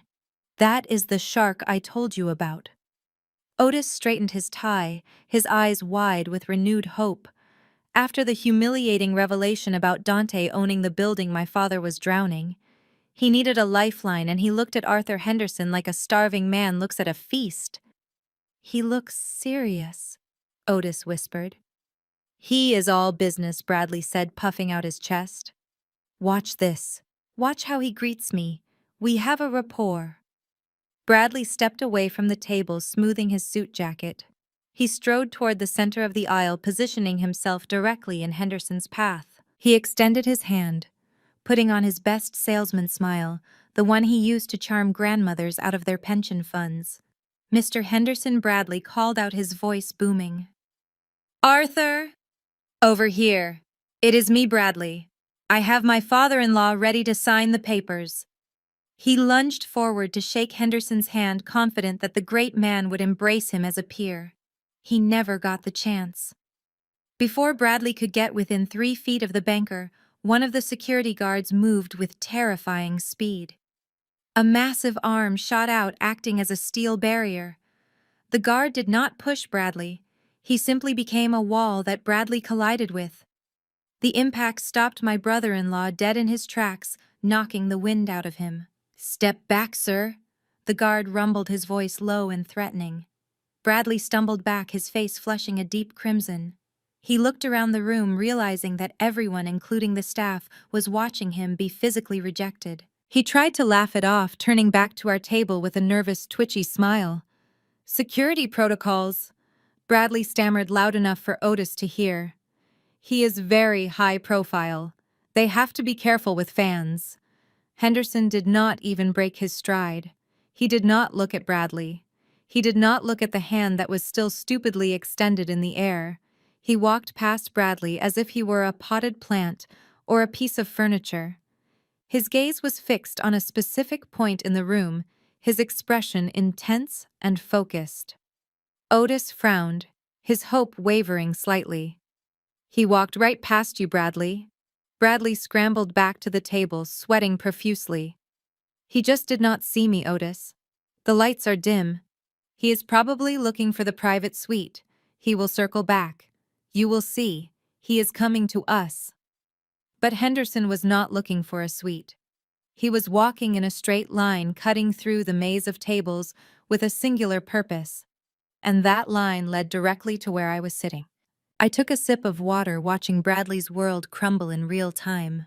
The shark had arrived, but he wasn't here to feed Bradley. He was here to feed on him. Mr. Henderson moved through the dining room like a battleship, cutting through calm waters. He did not look left or right.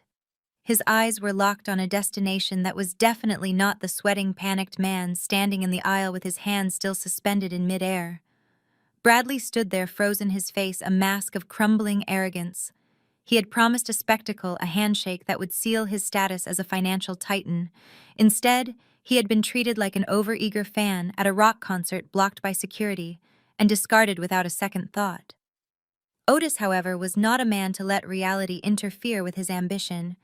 He saw the snub, but his brain refused to process it as a rejection. In his mind, it was simply a matter of volume. Henderson hadn't heard them. That was the only logical explanation. He stood up, wiping his mouth with his napkin, and stepped out from behind the table, blocking the aisle just enough to be a nuisance, but not a threat.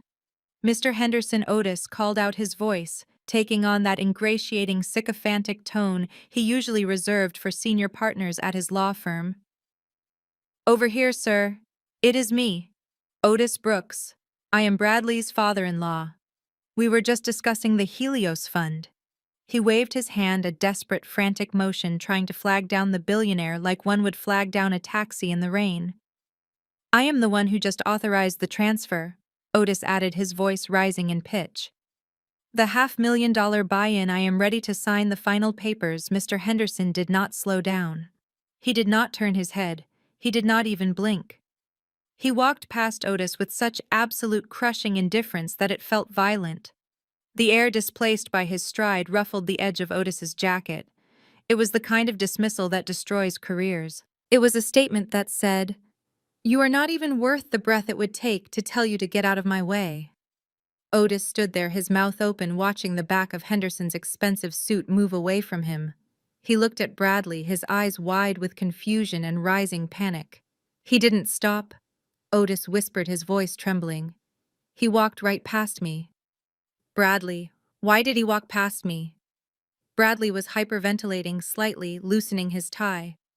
He must be confused. He probably has a meeting in the back. He will circle around. He has to. He knows me. We are racquetball buddies." But Henderson was not circling around. He was not looking for a private room. He stopped. He stopped right in front of the table where the failure and the driver were sitting. He stopped in front of the table covered in tap water glasses and a discarded, grease-stained stock transfer form. Chantel let out a sharp, confused laugh. "What is he doing? Why is he stopping at their table? Did they steal something? Is he going to have them arrested?"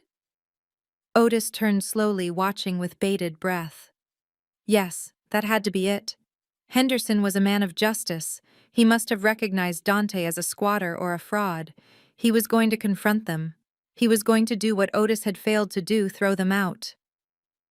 "Look." Otis hissed, a cruel smile returning to his face. "He is going to give them a piece of his mind. Watch this, Bradley. Watch a real man handle business." But Mr. Henderson did not look angry. He looked respectful.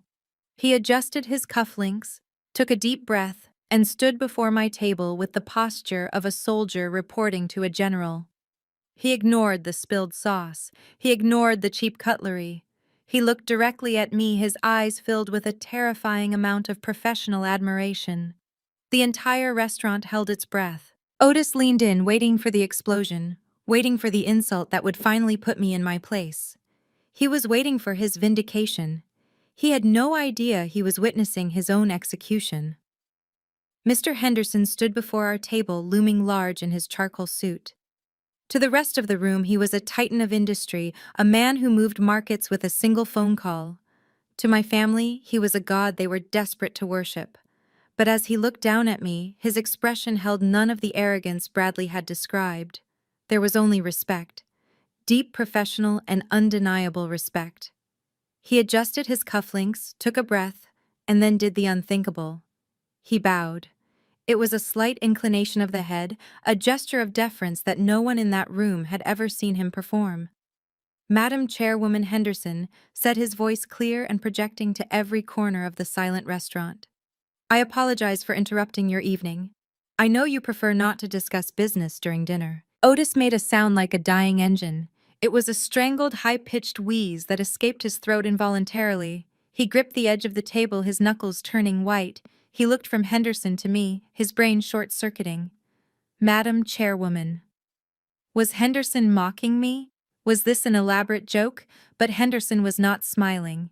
He reached into his inner jacket pocket and pulled out a gold-embossed envelope. However, Henderson continued ignoring the gasps from the surrounding tables. The board grew anxious. We just received the final regulatory approval from the state. The acquisition of the Mercy Hospital network is complete. We just need your signature to release the funds, $400 million as agreed. The silence that followed was absolute. It was a vacuum that sucked the air out of the room. The clinking of silverware stopped. The background music seemed to fade away. Even the kitchen staff had paused their work to peer through the swinging doors. 400 million, Bradley whispered the words slipping out of his mouth like a prayer. Chantel dropped her spoon. It clattered loudly against her china bowl, splattering a drop of melted gold ice cream onto the tablecloth. She stared at me, her eyes wide and terrified, stripping away the layers of makeup and pretense to reveal the scared little girl underneath. I did not look at them. I kept my gaze fixed on Henderson. I reached out and took the envelope from his hand. The paper felt heavy, substantial. It was real. "Thank you, Arthur," I said, my voice steady and cool. "You are efficient as always. I appreciate you bringing this to me personally." "It is my honor," Henderson replied. I placed the envelope on the table right next to my glass of tap water. I felt a hand cover mine. It was Dante. His touch was warm, grounding, and filled with a quiet, triumphant energy. He was not looking at Henderson. He was looking at my father. He was watching Otis crumble, watching the realization slowly dawn behind his eyes that everything he thought he knew was a lie. Dante squeezed my fingers, a signal that the waiting game was over. The trap had been sprung. The cage door was locked. Now it was time to turn on the lights. He leaned in close to me, his lips brushing against my ear, but his voice was loud enough for the paralyzed table to hear. "Time to tell them, honey," Dante whispered. "Time to tell them who really owns this town." Dante released my hand, leaning back in his chair with the satisfied expression of a man watching the final act of a play he had written. I took a deep breath, inhaling the scent of the expensive wine that had been denied to me, and slowly pushed my chair back. The scrape of the wood against the floor was the only sound in the room. I stood up. But I did not stand up like Simone, the disappointed daughter. I did not stand up like the woman who had been told to drink tap water. I stood up with the posture I used when I walked into a boardroom to fire a negligent executive. I straightened my spine, rolling my shoulders back, and for the first time that night, I let the full weight of my presence fill the space. The transformation was physical. I saw Otis flinch, as if he suddenly did not recognize the person standing in front of him. "You know Bradley," I said, my voice conversational but projecting with a crystal-clear authority that bounced off the mahogany walls. "I was quite confused earlier. You were so specific about your relationship with the CEO of Aura Health. You said he was a shark. You said he eats weaklings for breakfast. And most interestingly, you said you play racquetball with him at the Union League Club every Tuesday." Bradley was trembling. He looked like a deer caught in the headlights of a semi-truck. He tried to speak, but only a dry squeak came out. I walked around the table, my steps slow and predatory, until I was standing directly behind him. I rested my hand on the back of his chair, leaning in close. "I find that fascinating," I continued, "because I hate racquetball. I have never stepped foot inside the Union League Club, and until tonight, I have never had the displeasure of meeting you professionally." Otis looked up at me, his eyes darting back and forth between me and Henderson. "Simone, what are you talking about? Sit down. You are embarrassing us." I ignored him. I reached into the back pocket of my trousers and pulled out a small flat object. It was not paper. It was a heavy laser-engraved card made of 24-karat gold.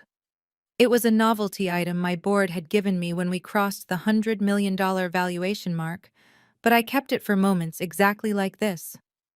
I tossed the card onto the center of the table. It did not flutter like paper. It hit the wood with a heavy metallic clang that sounded like a gavel striking a sounding block. Otis looked down. The light from the chandelier hit the gold surface, illuminating the engraved letters.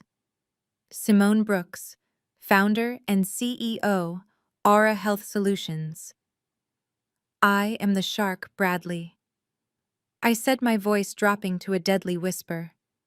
I am the one you were waiting for. I am the majority shareholder of the company you lied about knowing, and that man standing over there, Mr. Henderson, he does not work for you. He works for me. Otis picked up the gold card. His hands were shaking so violently that he almost dropped it. He ran his thumb over the engraved letters, staring at them as if they were written in an alien language. CEO, Otis whispered, looking up at me with a face drained of all color. But the computer games. You said you were selling software. I was building a dynasty, Dad, I said coldly. While you were busy being ashamed of me, I was building the future of healthcare. And while you were busy bragging about a fake watch, I was closing a $400 million deal. I looked at Chantel. She was shrinking in her seat, trying to make herself small. You wanted a star, Dad, I asked. You are looking at the sun, and you just stared directly into it. Bradley looked like a man who had just realized his parachute was actually a backpack full of rocks. He opened his mouth to speak, to spin another lie, but the weight of my stare crushed the words in his throat. The gold card on the table seemed to mock him, gleaming under the chandelier light. I took a step closer, invading his personal space, forcing him to look at the woman he had dismissed as a failure only an hour ago. You said you invest in Aura Health. I repeated, my voice dropping to a register that was dangerously calm. You stood there and told my father that you were bringing him in on a deal with my company. But here is the problem, Bradley. I review every single capital injection personally. I know the names of every partner, every angel investor, and every institution that holds a stake in my life's work. I paused, letting the silence stretch until it was painful. I have never seen your name on a contract. I have never seen your firm on a ledger. And I certainly have never authorized you to solicit funds on my behalf. So I am going to ask you once, and I suggest you tell the truth for the first time tonight. Where did the money go? Bradley's eyes darted to the door, looking for an escape route. It is a third-party aggregator, he stammered, sweat dripping down his temple. You would not know the specific channel. It is very complex financial structuring. Mr. Henderson stepped forward. He did not look amused. He held up a tablet he had retrieved from one of his assistants. The screen displayed a complex flow chart of bank transfers, the lines glowing red against a black background. It is not complex at all, Mr. Henderson said, his voice cutting through Bradley's babble like a scalpel. In fact, it is remarkably simple. We took the liberty of tracing the wire transfer Mr. Brooks authorized 20 minutes ago.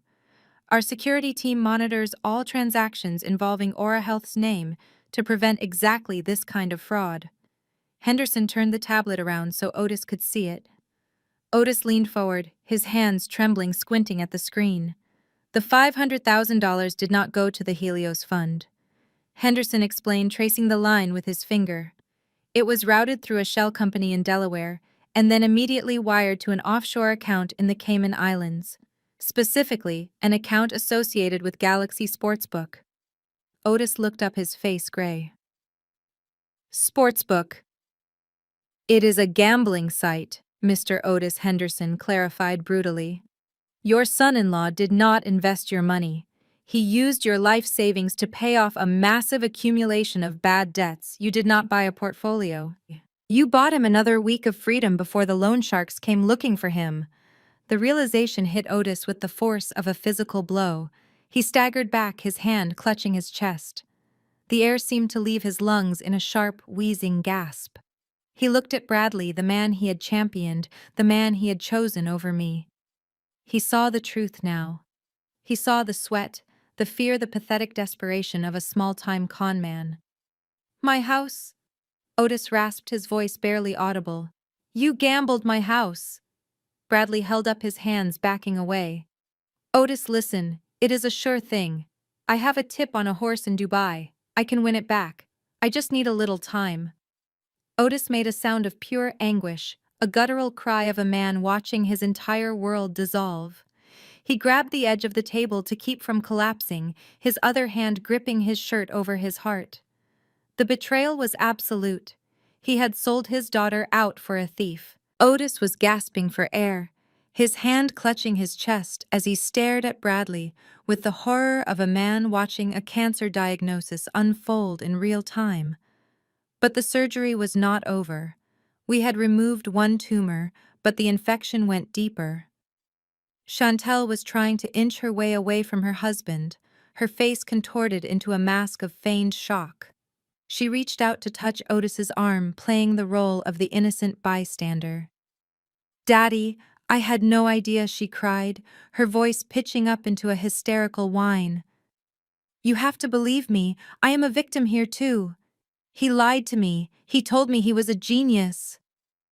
Dante stepped forward, intercepting her hand before it could make contact with my father. He did not shove her, but his presence was a physical wall that forced her back into her seat. He took the tablet from Mr. Henderson and swiped the screen with a sharp, decisive motion. Save the tears, Chantel, Dante said, his voice devoid of any sympathy. You are not a victim. You are an accomplice. And frankly, you are a worse liar than your husband. Chantel bristled, her eyes narrowing. Excuse me. I am a businesswoman. I have my own brand. Dante turned the tablet toward the light so the entire table could see the document displayed there.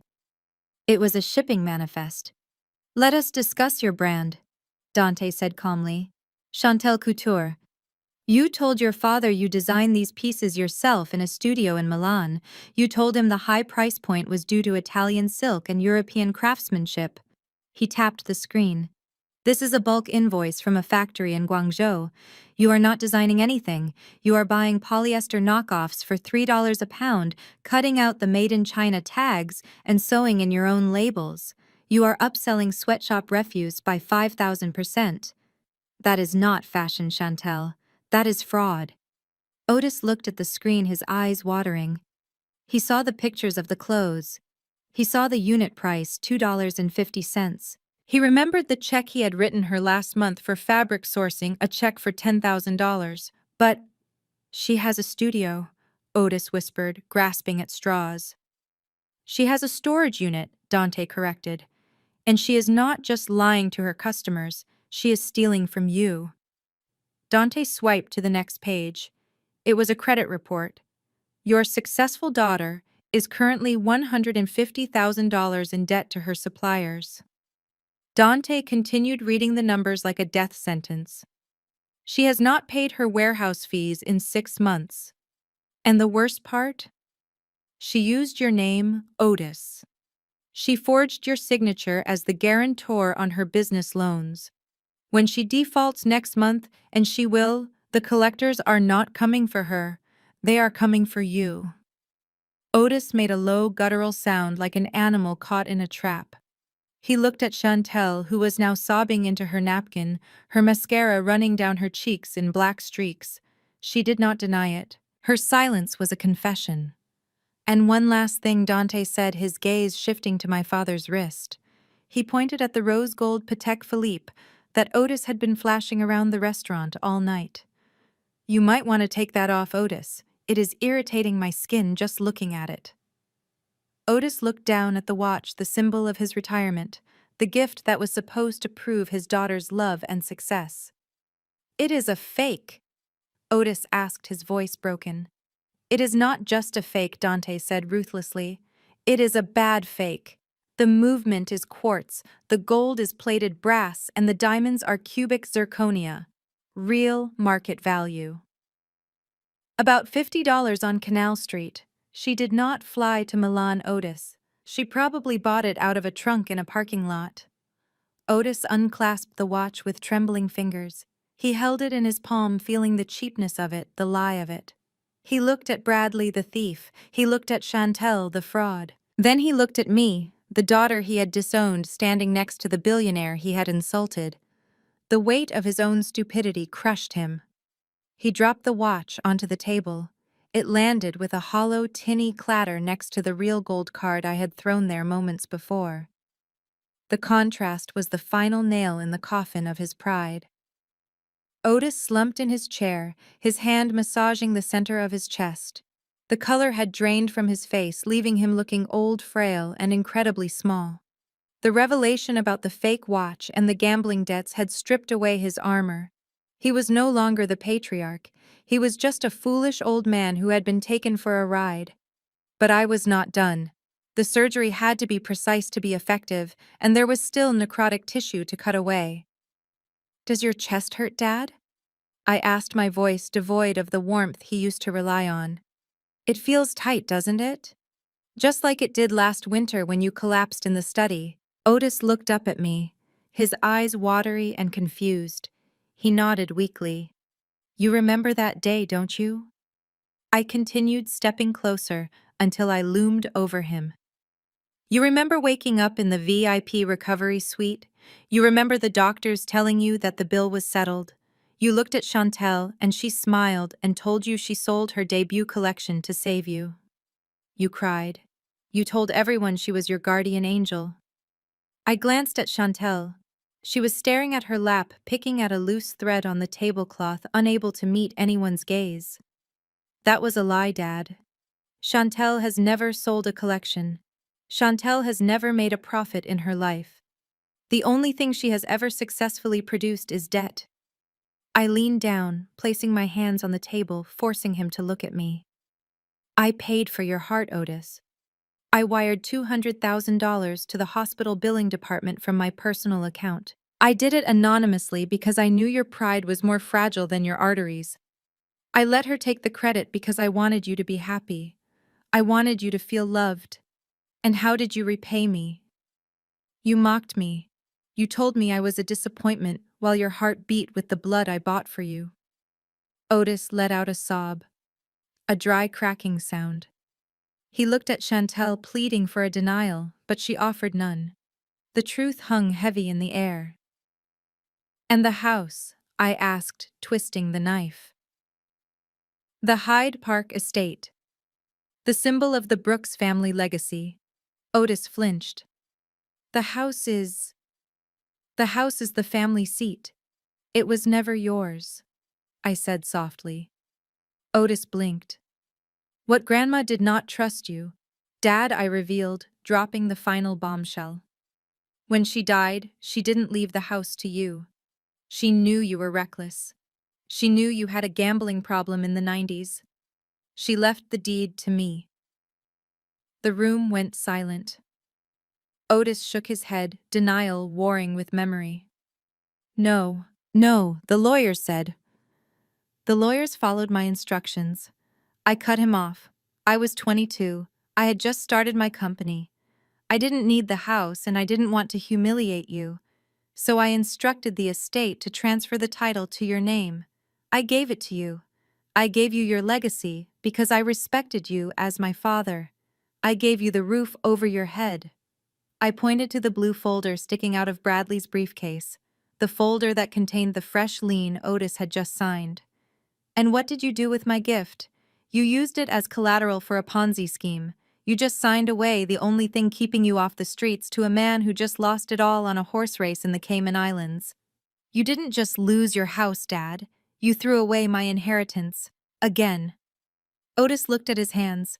He looked at the signature on the contract in his mind. He realized with a terrifying clarity that he was not a tycoon. He was homeless.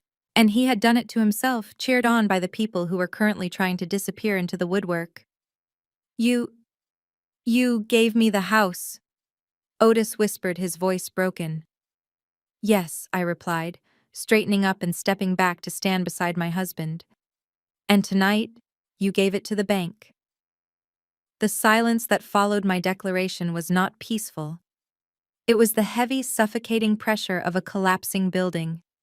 Otis sat frozen, his eyes darting from the blue folder containing the mortgage lien to the fake watch on the table, and finally to the daughter he had spent decades worshipping. The narrative he had constructed for his life, the successful patriarch with his elite children, disintegrated into dust. The reality was a horror show. He was a bankrupt old man, sitting between a thief and a fraudster. A guttural roar ripped from his throat, a sound so primal, it made the silverware vibrate. Otis lunged. He did not stand up gracefully. He exploded from his chair, overturning it with a crash. His heavy hands swung out in a blind, violent arc and connected with Bradley's face. The sound of the slap was sickeningly loud, like a gunshot in a library. "You parasite," Otis screamed, grabbing Bradley by the lapels of his expensive suit. "You told me it was a sure thing. You told me it was an investment. You gambled my home. You gambled my life." Bradley stumbled back, blood trickling from his lip, his hands raised in pathetic defense. "Otis! Otis, please! It was a liquidity issue. I can fix it!" "Liar!" Otis shrieked, shoving him backward into a waiter who was trying to intervene. Chantel screamed, jumping up to pull her father away. "Daddy, stop! You are making a scene! Stop it!" Otis spun on her, his eyes wild and bloodshot.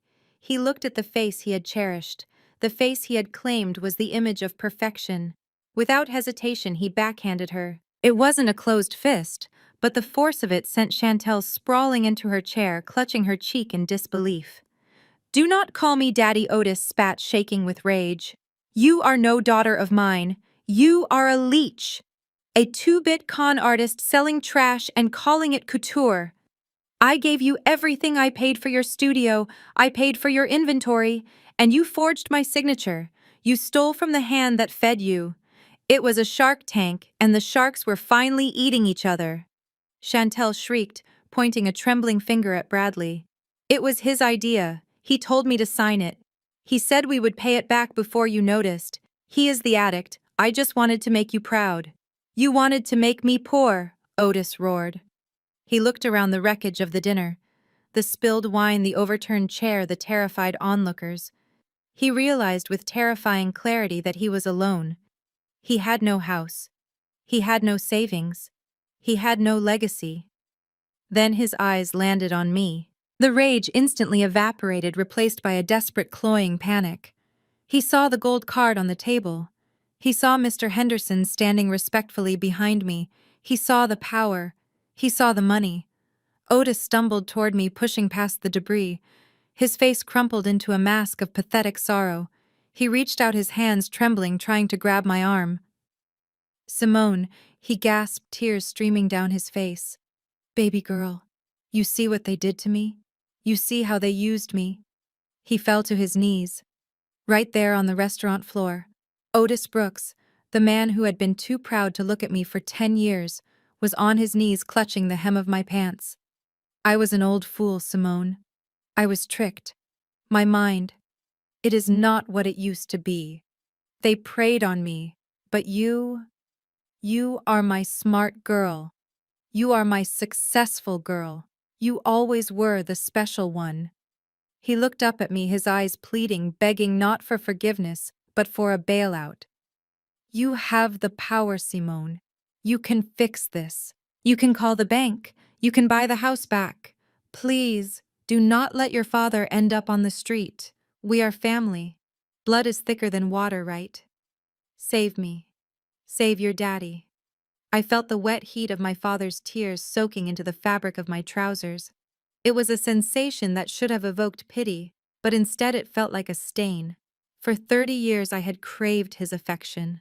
I had worked, achieved, and suffered in silence, just to hear him say he was proud. Now he was finally saying the words, but they were not born of love. They were born of greed. He did not want me. He wanted my net worth. I opened my mouth to speak, to perhaps offer one last word of closure, but Dante moved first. He did not shout.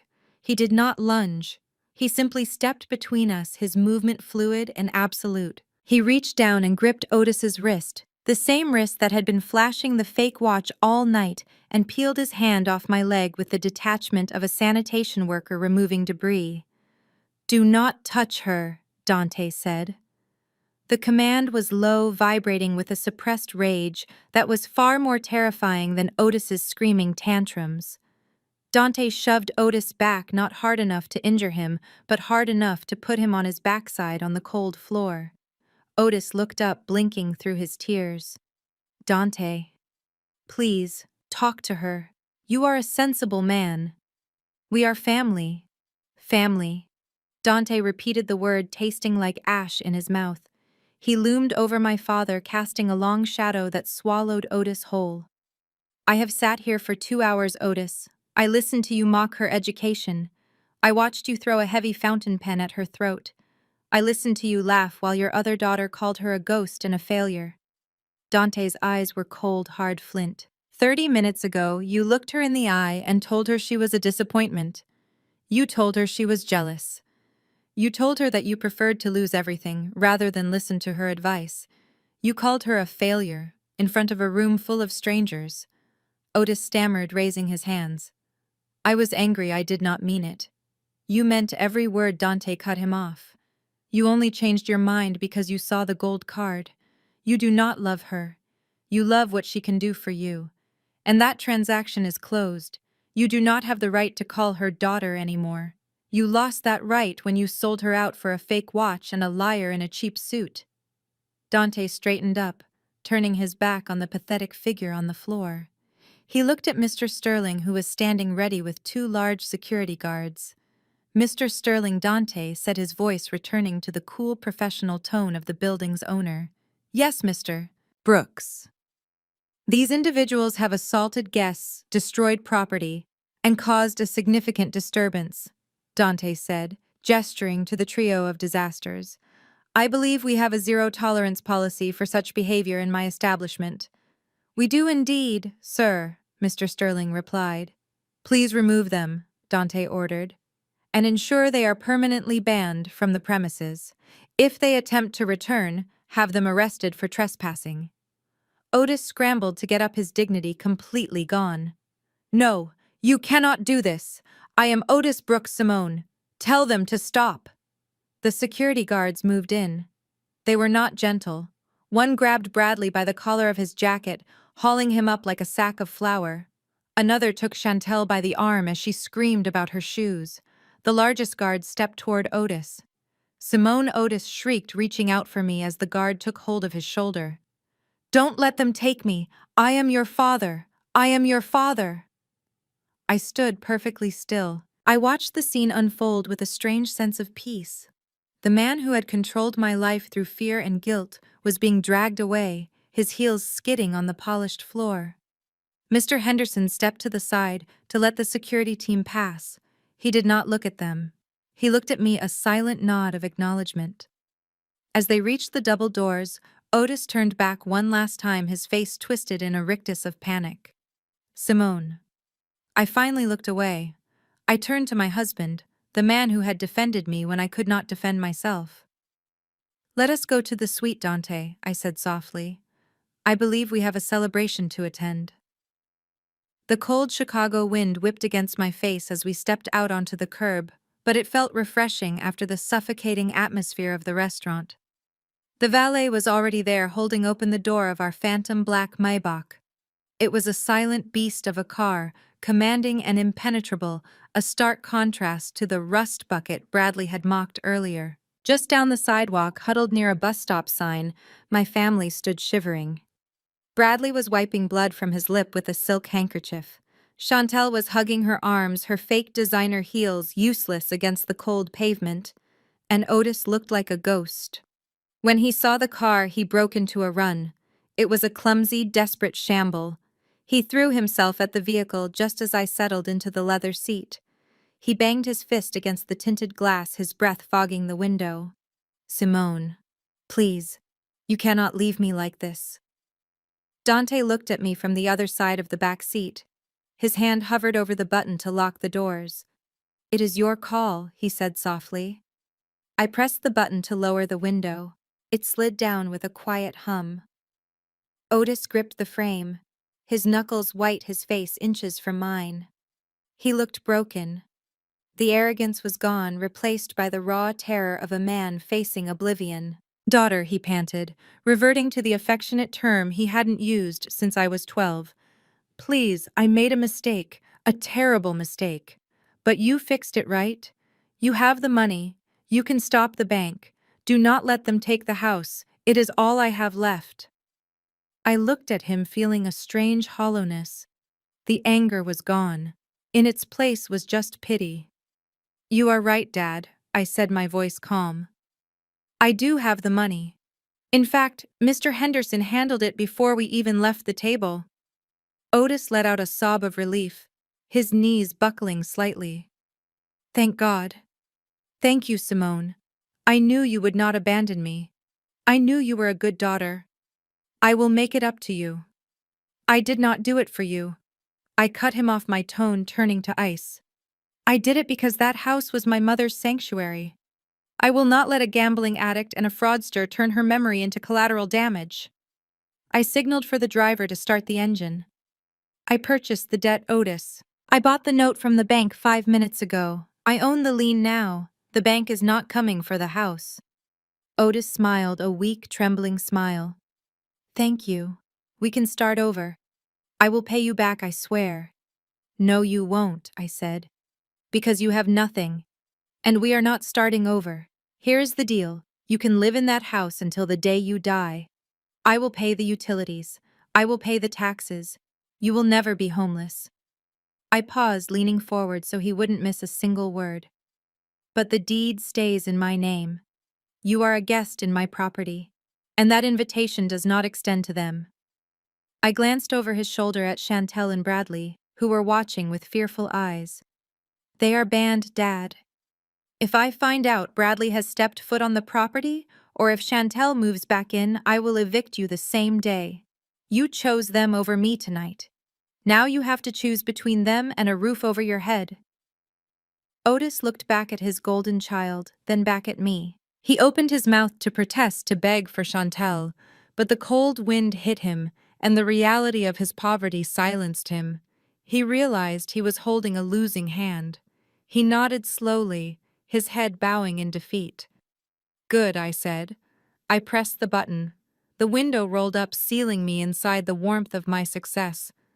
As the car pulled away, I watched in the side mirror.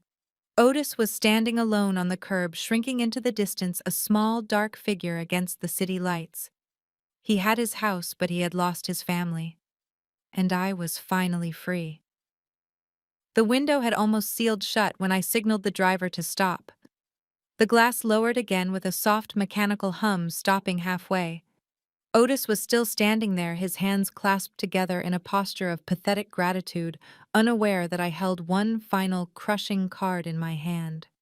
He stepped forward, eagerly, thinking I was about to offer him cash or perhaps a ride. He looked at me with the eyes of a beaten dog waiting for a treat. "One last thing, Otis," I said, my voice cutting through the wind. "And this is non-negotiable. Anything, Simone," he promised, nodding rapidly. "Anything you want." "I want the truth," I said. "You spent the last 10 years telling your church group, your country club, and every relative we have that I was a failure. You destroyed my reputation to build up Chantel's lies. Now you are going to fix it." Otis blinked, confused. "How? You are going to post a public apology on your social media," I commanded. "You are going to tag everyone. The pastor, the club president, the entire family. You are going to admit that you lied about my education. You are going to admit that I paid for your heart surgery. And you are going to admit that Chantel is a fraud who stole your identity." Otis swallowed hard. He looked terrified. To a narcissist, public humiliation is a fate worse than death. That will ruin me, Simone. I will be a laughingstock." I looked at him with zero sympathy. "You are already a laughingstock, Dad. I am just giving you a chance to be an honest one. Post it by tomorrow morning. If I do not see it, the eviction notice is on your door by noon." Otis hesitated. He looked back toward the bus stop where Chantel and Bradley were huddled. Chantel saw him looking. She waved frantically, shivering in her thin dress, mouthing the word, "Daddy." She looked cold, miserable, and desperate. She was his golden child. She was the one he had molded in his own image. Then Otis looked at the Maybach. He looked at the warmth radiating from the interior. He thought about the Hyde Park mansion with its heating, its soft beds, and its status. He did the math. He weighed his love for his favorite daughter against his own comfort. It took him exactly 3 seconds to choose. He turned his back on Chantel. He did not wave to her. He did not signal her to come over. He turned back to me, his face hardening into a mask of self-preservation. "She is a thief," Otis said, his voice trembling but distinct. "She deceived me. She deceived us all. I will write the post, Simone. I will tell the world what she did. I will wash my hands of her." I stared at him, feeling a final wave of disgust wash over me. He had not learned a thing.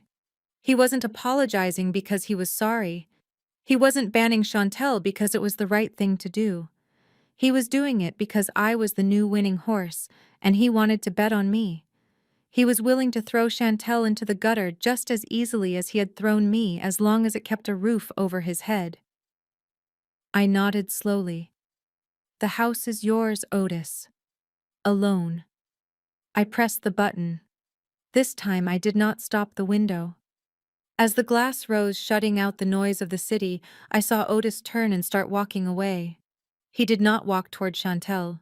He walked toward the subway station, clutching his jacket tight, leaving his golden child and her husband shivering on the sidewalk. They shouted after him, but he did not look back. He was a survivor. A cockroach in a suit scuttling toward safety. "Drive," I said to the driver. Dante took my hand, lacing his fingers through mine. The car pulled away, gliding smoothly into the traffic. I did not look back. There was nothing behind me worth seeing. The gavel fell 48 hours later, but not in a courtroom. It happened in the sterile, fluorescent purgatory of O'Hare International Airport. Bradley stood at the international ticket counter, sweat staining the armpits of the same rumpled suit he had worn to the dinner. He was attempting to purchase a one-way ticket to Belize using a corporate credit card that had been flagged and canceled hours prior. When the decline tone sounded for the third time, the ticket agent looked up with pity, but Bradley did not wait for her explanation. He grabbed his briefcase and ran. He did not make it to the exit. 2 plainclothes officers from the Economic Crimes Unit intercepted him near the sliding glass doors. There was no cinematic chase, no dramatic struggle. One officer simply grabbed Bradley's arms, spinning him around, while the other clicked the handcuffs onto his wrists. Bradley screamed. He screamed that it was a misunderstanding, that he was a personal friend of Arthur Henderson, that he was a victim of a banking error. The officers ignored him, guiding him firmly into the back of a waiting squad car. The charge was wire fraud and grand larceny, specifically regarding the unauthorized transfer of $500,000 from the account of Otis Brooks. The financial genius who claimed to move markets was processed into county jail with nothing but the lint in his pockets. Across the city, the other half of the golden couple was facing a different kind of tribunal. Chantel sat in her so-called design studio, which was actually a drafty, rented loft above a dry cleaner in a failing industrial district. The pounding on her front door was rhythmic and terrifying. It was not the police. It was the private debt collectors hired by the logistics company she owed, and they were far less polite than the law. With the lights off and the curtains drawn to pretend she was not home, Chantel did the only thing she knew how to do. She turned on her ring light. She applied fresh mascara just so she could cry it off for effect. She opened her social media app, hit the Go Live button, and framed her face in a tragic close-up. "Guys," she sobbed, her voice trembling with a practiced vulnerability that had worked for years. "I do not know what to do. My family, they turned on me. My sister, she is so jealous of my success. She convinced my dad to kick me out. I am homeless. I am scared. Please, if you can donate to the link in my bio, anything helps. I just want to survive. I just want to create art. She waited for the sympathy hearts to float up the screen. She waited for the donation notifications to ping. Instead, she got an avalanche. The comment section exploded, moving so fast it was a blur of text. But the message was unified, and it was brutal. Liar. Scammer. We saw your dad's post. AliExpress reseller. Give the money back. I had kept my word. Otis had posted his humiliating apology that morning, tagging every major influencer and family friend in Chicago. But I had gone a step further. I had uploaded a zipped folder to a popular consumer watchdog forum. It contained the Guangzhou shipping manifest, the credit default notices, and the appraisal of the fake Patek Philippe. The internet detectives had done the rest. Chantel watched in horror as her viewer count spiked, not with fans but with witnesses to her execution. Someone posted a side-by-side photo of her couture gown next to the $5 listing on a Chinese wholesale site. Another user posted the public record of Bradley's arrest, which had just hit the news wire. The narrative she had spent years building collapsed in seconds. "You are a fraud," a top comment read, pinned by thousands of likes. "Your sister paid for your dad's heart surgery, and you stole the credit. You are done." Chantel screamed, clawing at the phone to end the stream, but her hands were shaking too badly. The last image the world saw of her was not a victim, but a cornered, exposed narcissist, her face twisted in ugly, selfish rage as the illusion shattered. The screen went black, but the comments kept coming. In the digital age, shame is forever. The interior of the Rolls-Royce was a sanctuary of silence and soft leather, a stark contrast to the chaotic noise of the last 2 hours. The city of Chicago streamed past the tinted windows, a blur of amber streetlights and towering steel. But for the first time in my life, I was not looking at the city as a battlefield to be conquered. I was just watching it pass, feeling a strange, weightless sensation in my chest. It was the absence of a burden I had not realized I was carrying until it was gone. The constant gnawing need to prove myself, to scream my worth into a void that refused to echo back, had finally vanished. Dante reached across the center console, finding my hand in the darkness. He lifted it to his lips, pressing a gentle kiss to my knuckles. His eyes, usually so sharp and guarding, were soft now. "You did well," he murmured, his voice low and vibrating with pride. "It is over, Simone. They can never hurt you again." I squeezed his hand, leaning my head back against the headrest. "I feel tired," I admitted, a small, genuine smile touching my lips. "But it is a good tired. Like I just finished a marathon I have been running since I was 16. "You won the race," Dante said simply. "Now you get to stop running." I looked out the window. We passed the skyline I helped build, the hospitals. My software optimized the world that respected me. I realized that my family's approval was the only currency I could not earn, simply because they were too morally bankrupt to afford it. They were hollow people, echoing with jealousy and greed, and I had spent years trying to fill them with my own substance. It was a fool's errand, and tonight, the fool had finally grown up. My phone buzzed in my lap, a single short vibration that signaled a text message. I picked it up, the screen glowing bright in the dim cabin. The name Dad flashed across the top, a contact name I had saved with hope so many years ago. I opened the message. I did it. The post is up. I tagged the pastor and the club president, just like you said. Everyone is seeing it. I held up my end of the bargain. "When can we talk about the utility bills? I am going to need money for the heating oil next month. Call me sweetie. Love, Dad." I stared at the words. Even in defeat, he was transactional. Even in apology, he was asking for something. There was no apology for the years of neglect.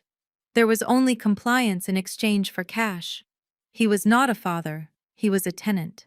And he had just paid his rent. I did not feel anger. I did not feel sadness. I felt nothing. It was the clean, sterile numbness of a scar that has finally healed over. My thumb hovered over the screen. I tapped his name. I scrolled down to the bottom of the contact card, past the years of unanswered calls, and ignored birthday wishes. I found the option written in red text. Block this caller. I pressed it. A confirmation box popped up. You will not receive phone calls, messages, or FaceTime from people on the block list. I pressed block contact without a millisecond of hesitation. The name Dad disappeared, replaced by a generic string of numbers silenced forever. I did not stop there. I held down the power button on the side of the phone. The screen went black, the little loading wheel spinning for a second, before fading into nothingness. I dropped the phone into my purse and snapped the clasp shut. The sound was final, like a book closing. "Everything okay?" Dante asked, watching me closely. I turned to him, the city lights reflecting in my eyes. I felt lighter than air. "Yes," I said, and for the first time I meant it completely. I just took out the last of the trash. Let us go home. The Rolls-Royce turned the corner, disappearing into the night, leaving the past in the rearview mirror, where it belonged. The story of Simone and the Brooks family serves as a powerful reminder that you cannot buy the respect of people who profit from your insecurity. For years, Simone fell into the trap of believing that if she just achieved more, if she became richer, smarter, or more generous, her father would finally see her. But the harsh truth is that some people are committed to misunderstanding you because your success shines a light on their failures. Otis and Chantel represent the loud economy of life, the obsession with appearances, the desperate need for validation, and the emptiness of living a lie. Simone represents the quiet economy, dignity, integrity, and the power of walking away. The ultimate victory wasn't Simone revealing her wealth. It was her realizing that her father's validation was a currency that had no value. True peace comes when you stop trying to prove your worth to people who don't have the capacity to value you. Cutting off toxic family members isn't an act of cruelty. It is an act of self-preservation. You don't lose friends or family when you set boundaries. You lose parasites. Are you holding onto a relationship that drains you just because of history or blood? It might be time to press that block button and drive away. Share this story if you believe that respect must be earned, never owed.